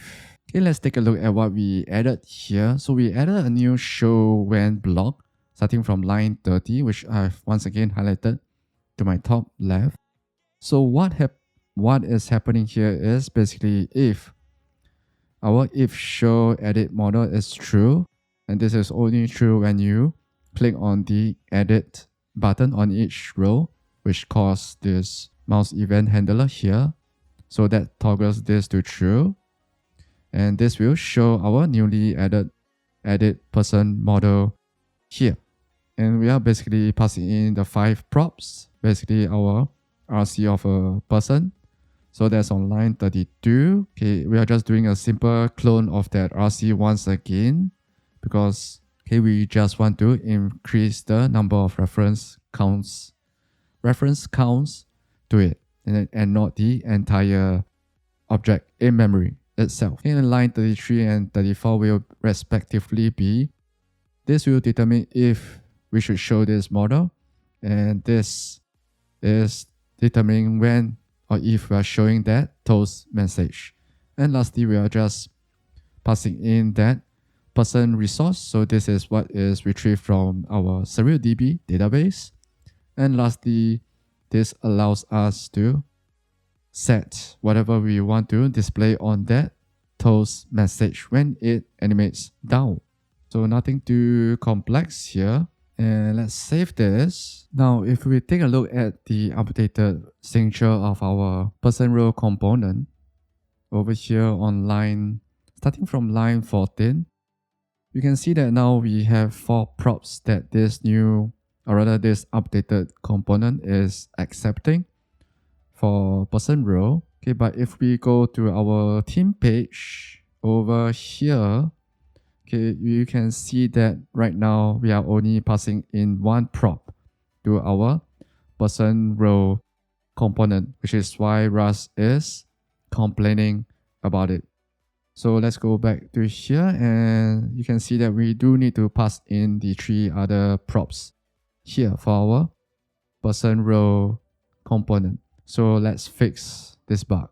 So if we go back to theme page here, so firstly, we have our person.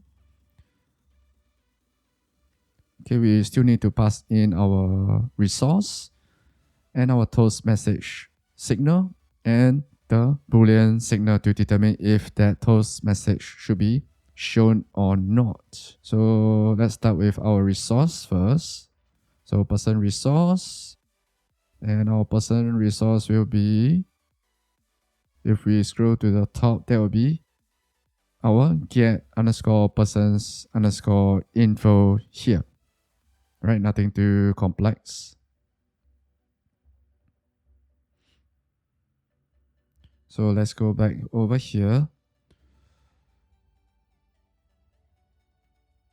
So there'll be get underscore persons underscore info.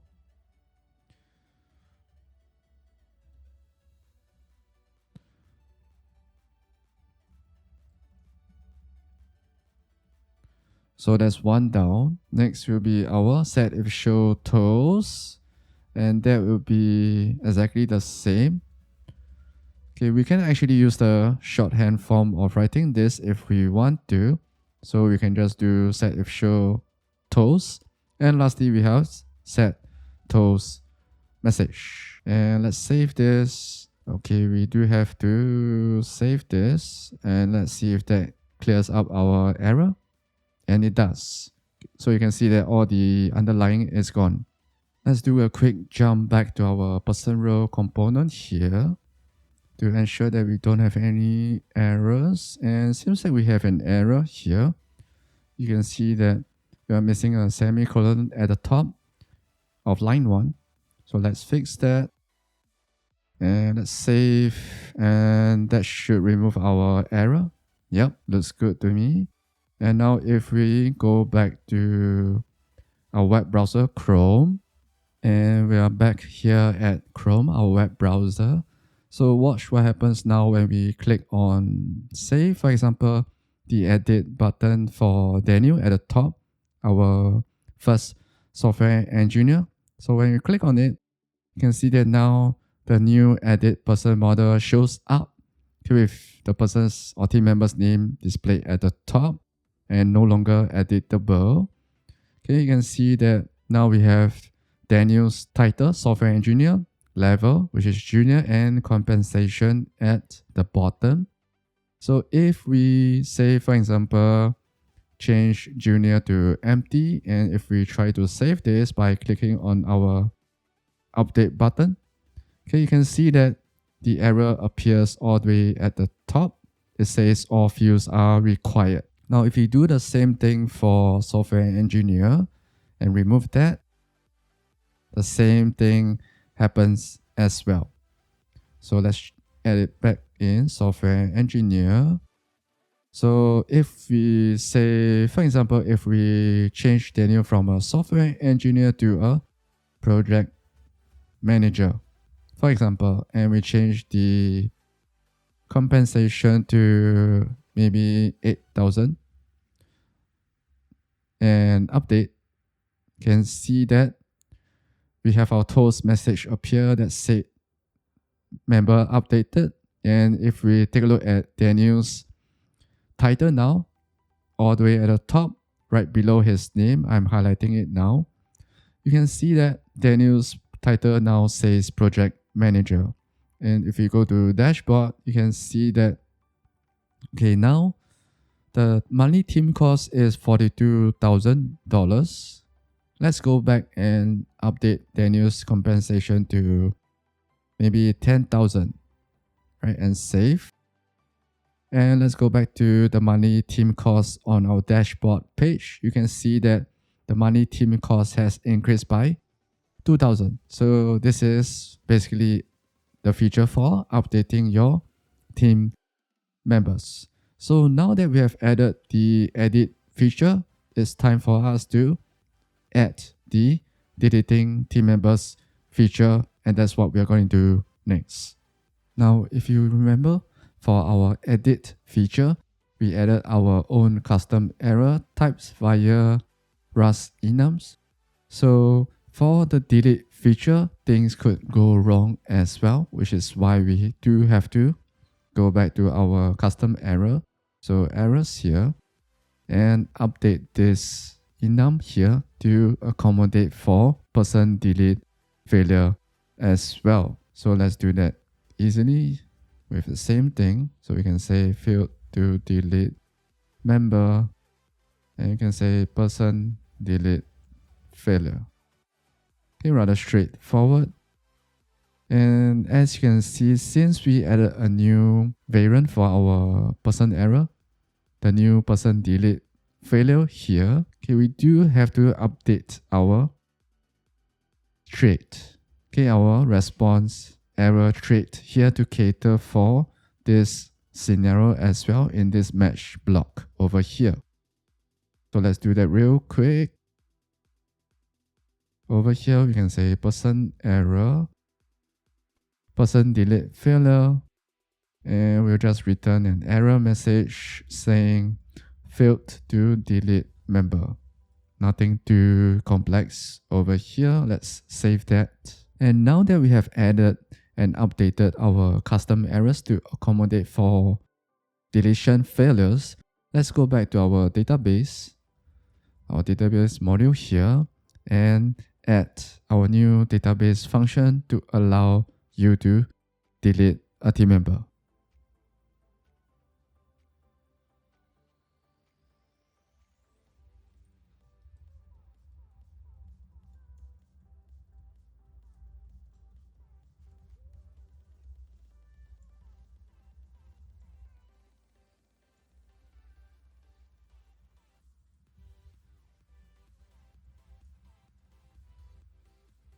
Alright, let's save that and let's go through what we just did. So at first glance on line 61, which I've highlighted, the function signature for our new delete underscore person function looks quite similar to that of our add person database function, with the exception that okay, we are taking in just the UUID of our person or team member, and we are returning a result of either an option of a person, or if there was any errors, okay, we'll return a person error, which is our custom error type. So starting from line 64, we are opening the connection to our database, and we are performing the deletion on line 65 itself by passing in the ID of your team member, so that SurrealDB knows which record for which person to delete.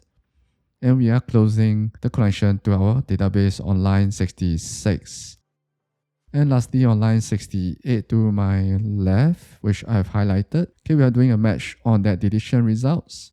And if there were no errors, which is on line 69, we just return the deletion results or the deleted person wrapped in an OK, because that's our return signature.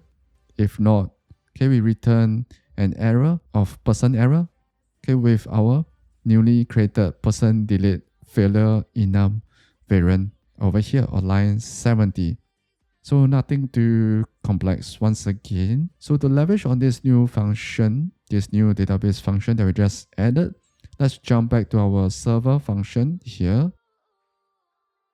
And we'll add new functions in order for our new server functions, or rather our new server function that will allow our front end to invoke to delete a new person. So for starters, let's jump to the bottom here in our SSR portion here and add a new function to do so. And once again, we're going to speed this up.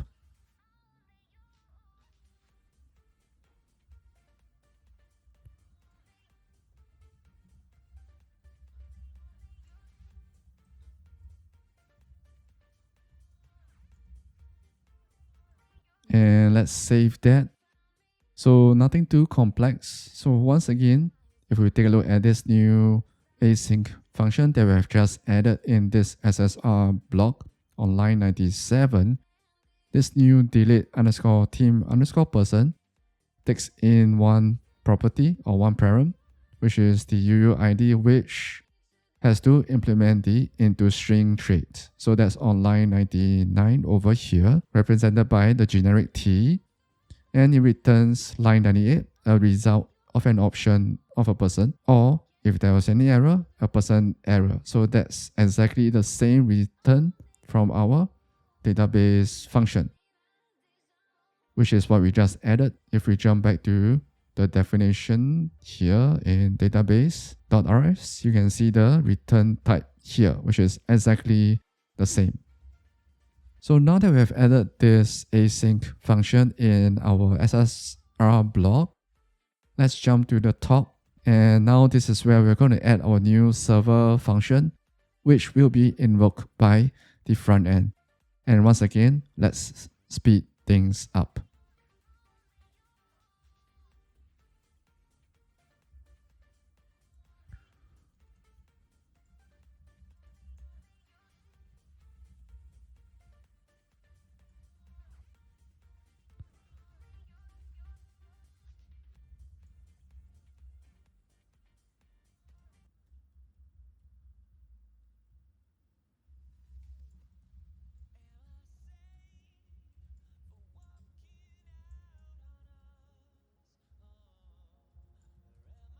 And let's save that. And let's take a look at what we have created here. So this is our new server function that we have just created on line 33, delete underscore person. And as you can see, it takes in one parent, which is delete underscore person underscore request of type delete person request, which obviously we have not created yet. Hence, Rust is throwing us this error. Cannot find type delete person request in this scope. We'll get to creating this after this. Okay, but if we take a look at the return type of this new server function, you can see that it returns a result of either type person or a server function error.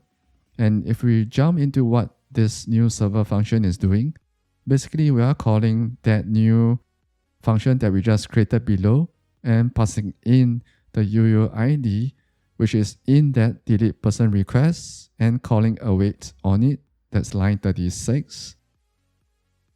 And we are doing a match on that result because it returns a result. So if there were no errors and if there were something written, hence the if let sum, which is another way of doing matching on an option. Okay, we say, okay, everything seems okay. Let's return the deleted person wrap in OK because of this return type here. Or if there were any errors here, okay, we will return a server function error response, and in it we wrap using a error message, and we pass in the person delete failure that we just created. If not, if there were any errors in deleting this team member, we'll just pass back to the front end saying that, hey, that's an error of person error type using our error message create function as well, as you can see on line 47. So nothing too complex here. Okay, but obviously the next thing that we do have to do is to create our delete person request here that's missing on line 34, or rather that we are using on line 34 and it is missing. So let's jump back to our person models module here, and below our implementation for our edit person request, let's add in our delete person request, and as usual we are going to speed this up.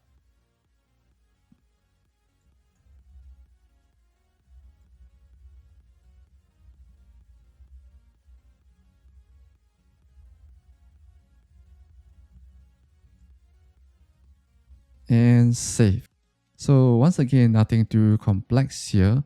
So on line 84 and 85, we have our signature for our new delete person request struct, and the derive, or rather the common traits that we are deriving from is the usual, and we are using validate from our validator create here on line 86 to ensure that the UUID passed in to create our delete person request has to be not empty. And on line 90, we have our implementation for the new delete person request struct. As usual, we have a new function that's public, which returns the delete person request itself after creating it. So once again, nothing too complex, which by now we should have gotten used to. So now that we have finished setting up the server function for our new delete feature, let's jump back to the front end part of things to call on it. So there's actually just one more thing before we jump back to the front end of things. If we go back to our server function here, notice that we still have an error here for delete person request, and that's because we have not imported it yet. So if we jump to our person, or rather our module here, you can see that we have not imported our newly created delete person request here. So let's save that. So once again, this will allow us to use this new delete person request easily or easier in other parts of our app. And now if we jump back to here, our server functions, okay, we just need to import our delete person request here. So you can see that Helix is already prompting us to use this. And this will auto import it. And now if we save this, the error should go away. Let's take a look. Did we import it? Delete person request. Yes, we did. And if we scroll down, we can see that the error is gone. Now we can finally jump back to our front end of things. So for starters, let's go back to our person row component, and there will be person_row here. So we're going to make some changes to our person row component. And for starters, we want to show a new button, okay, to start changing for our front end of things. Okay, but before we can do that, we have a few changes we do have to make to our person row component here. But as usual, we're going to speed this up.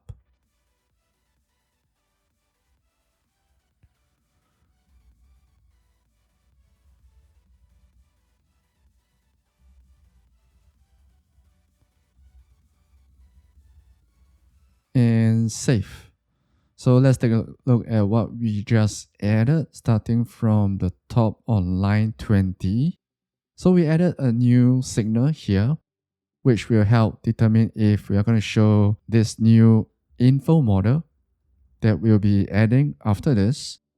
So instead of adding a new button that when you click on, immediately prompts if you want to delete this team member or not, we're going to do it another way. So we're going to show another model that pops up and shows you the information for this team member, and we'll have a delete button on this model itself. So this is just another way of design the deletion flow. You can of course do it another way if you want to.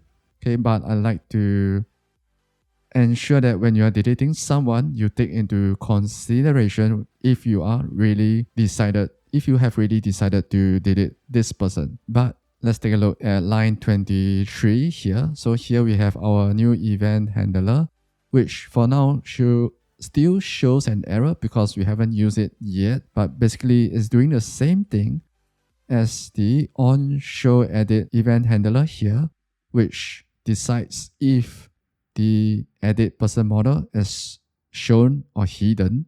So the same thing is true for this. Basically, it decides if the new info model is shown or hidden, nothing too different. And on line 32, once again, we are creating another reference to the RC of our person again, because we will need to use this and pass it in to our newly created model when we create it. Okay, so next, we're going to make some small changes to our view block, mainly a new button. Okay, but as usual, we'll speed this up.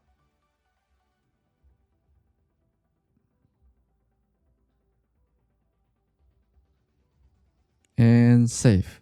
So once again, nothing too complex. We added one line, which is a new button that uses our show icon style and calls the onShowInfo event handler that we just created. So nothing too complex once again over here. Now, if we go back to our web browser, once again, that will be Chrome. And let's take a look at what we have new, or what is new here. You can see that our newly added button now appears on each and every person row directly above me.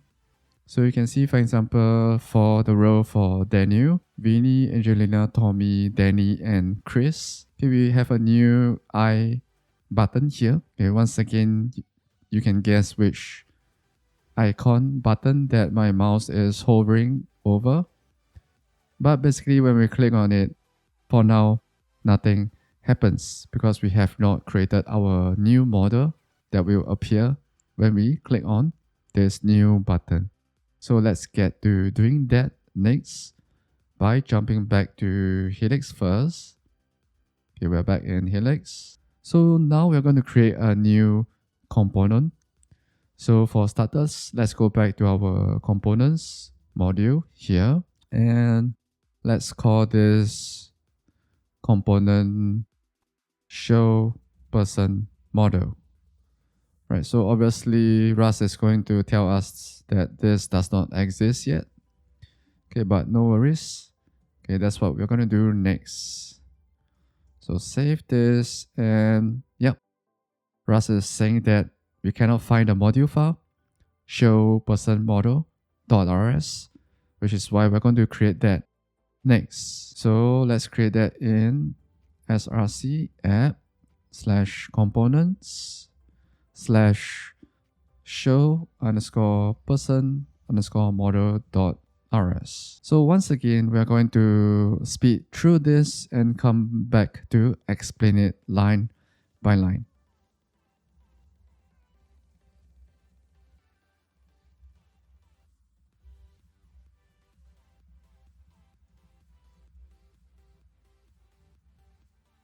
And save. So for starters, if we take a look at the top line 1, so we are basically importing our toast component, the toast message new type, and our toast message type enum, which is what we did similarly for our edit feature. Okay, on line 2, we are importing our edit person request and person struct because we need both for our edit feature. And obviously on line 3, the most important server function that we need to invoke on this model, that will be our delete _ person server function that we created before this. And on line 4, basically we are importing Leptos itself. And lastly, on line 5, we are importing once again our smart pointer RC. So things that we have already done before. Okay, next we are going to define some constant slices for our Tailwind CSS styles. And of course, we're going to speed this up.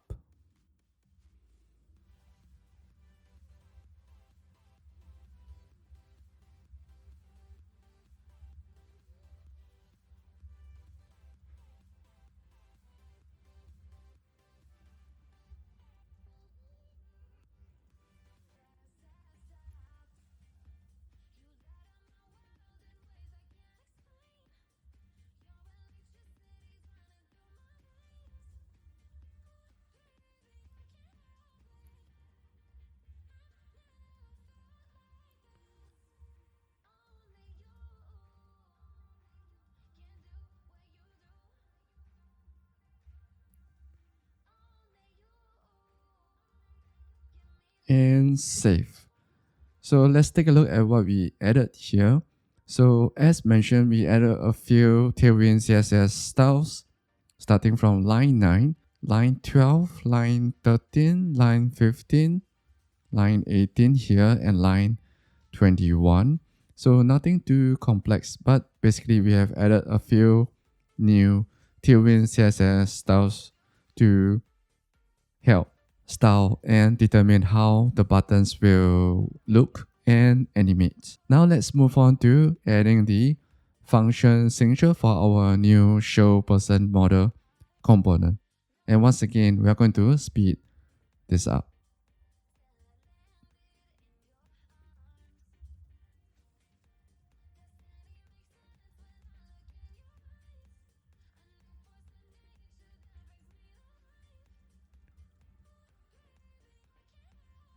And saved.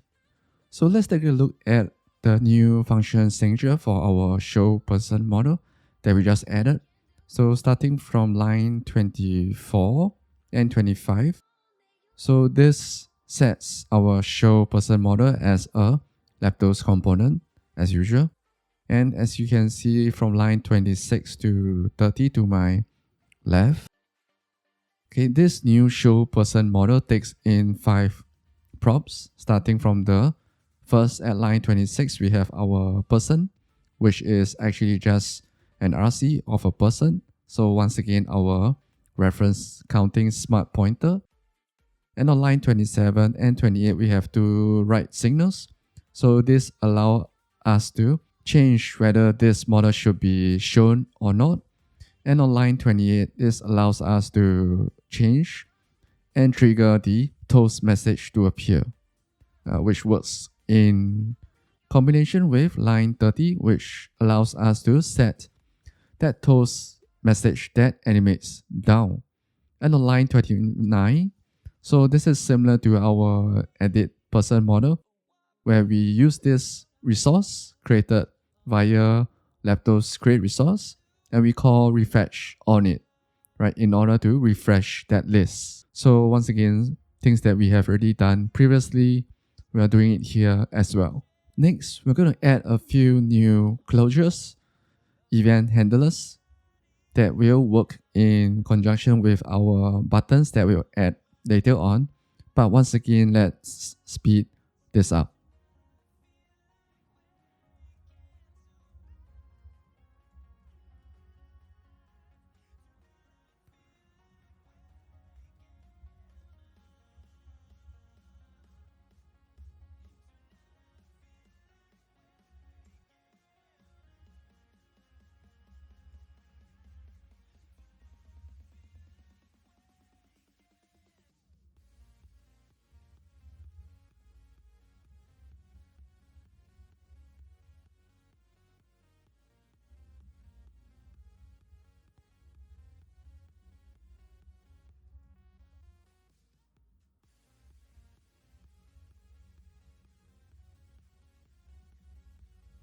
Alright, so we made quite a few changes and additions. Let's take a look starting from line 32. So once again, on line 32, we are doing a simple cloning and incrementing the number of reference count, okay, by cloning our RC of a person, okay, because we need to use this person later on down below. And on line 35, we have a new event handler that we'll be using later in order for you or anyone who's using this app to close this modal that appears, because we are basically just calling this right signal and setting it to false, which will close this signal. And on line 39 and 40, right, 39 is the comment here. So on line 40, we have another event handler, which is another closure called onClickDelete, which is basically what will be invoked when you click on the delete button, which we'll add below later as well. But basically, let's step into what it's doing. So on line 41, right to my left, you can see that we are just getting the UUID of this person or team member that you are about to delete. And we are creating a new delete person request on line 43 using that ID or UUID. So nothing too complex. And on line 45, we are spawning a new thread. And in this async block here, okay, indicated by async move, okay, we are calling our server function delete person, which is what we added previously in our server function here. So if we scroll down here, so this is what we are calling our delete underscore person server function. And you can see that it takes in one delete person request on line 34. So let's go back to here. So that's what we are passing in here and calling await on it. And as it returns a result, we're doing a match on it on line 49.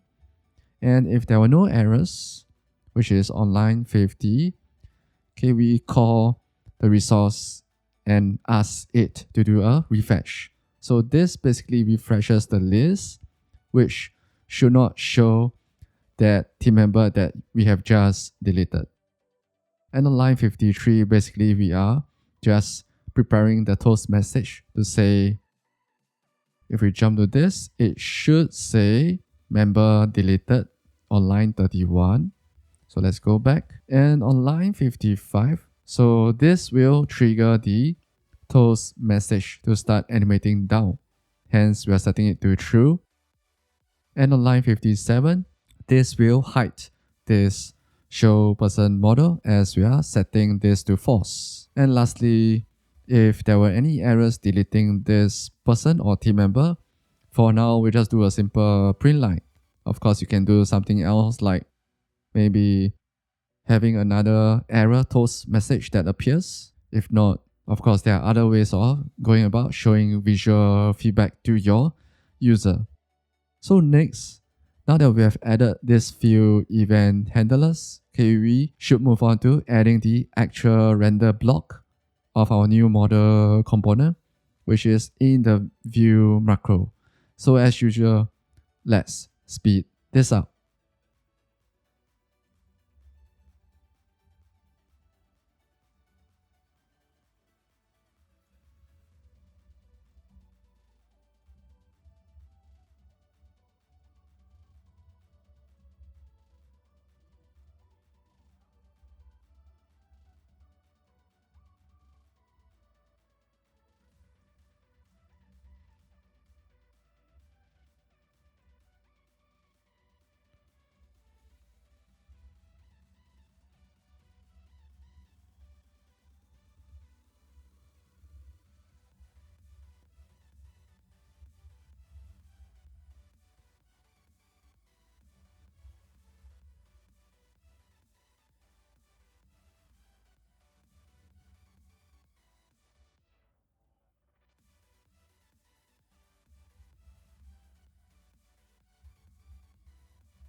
And save.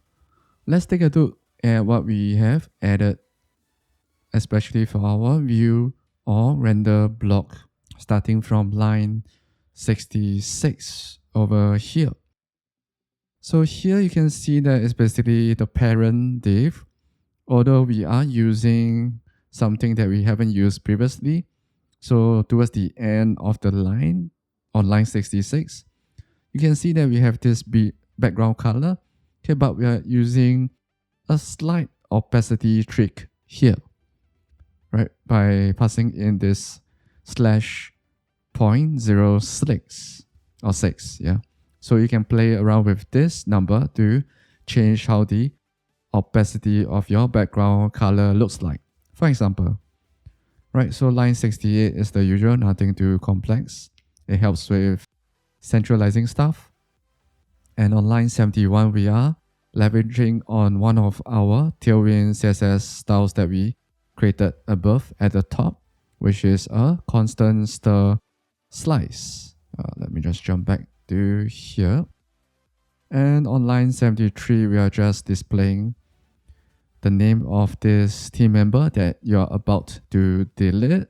Okay, and starting from line 77 onwards, we are basically displaying the word title and the team member's title below it.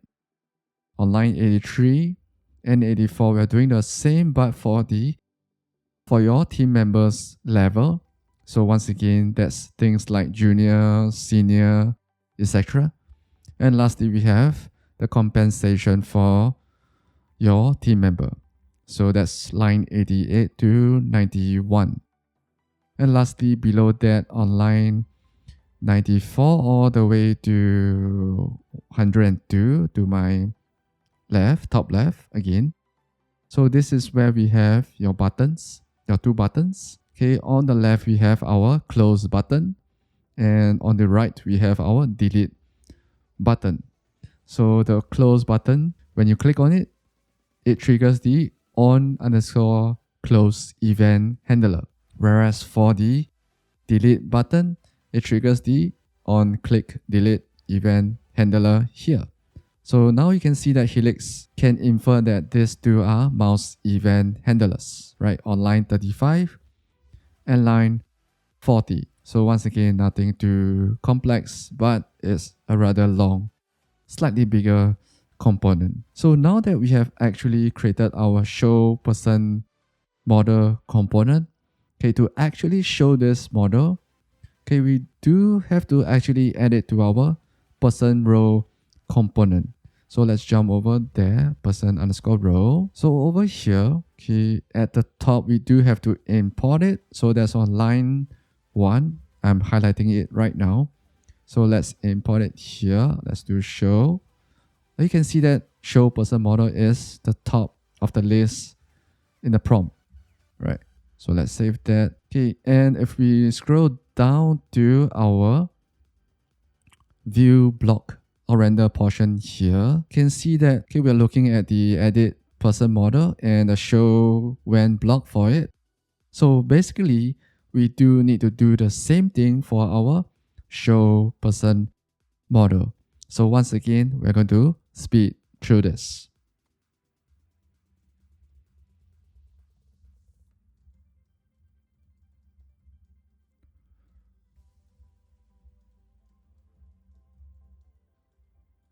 And let's save that and let's take a look at what we have just added. So this is quite similar to what we did for our edit person model.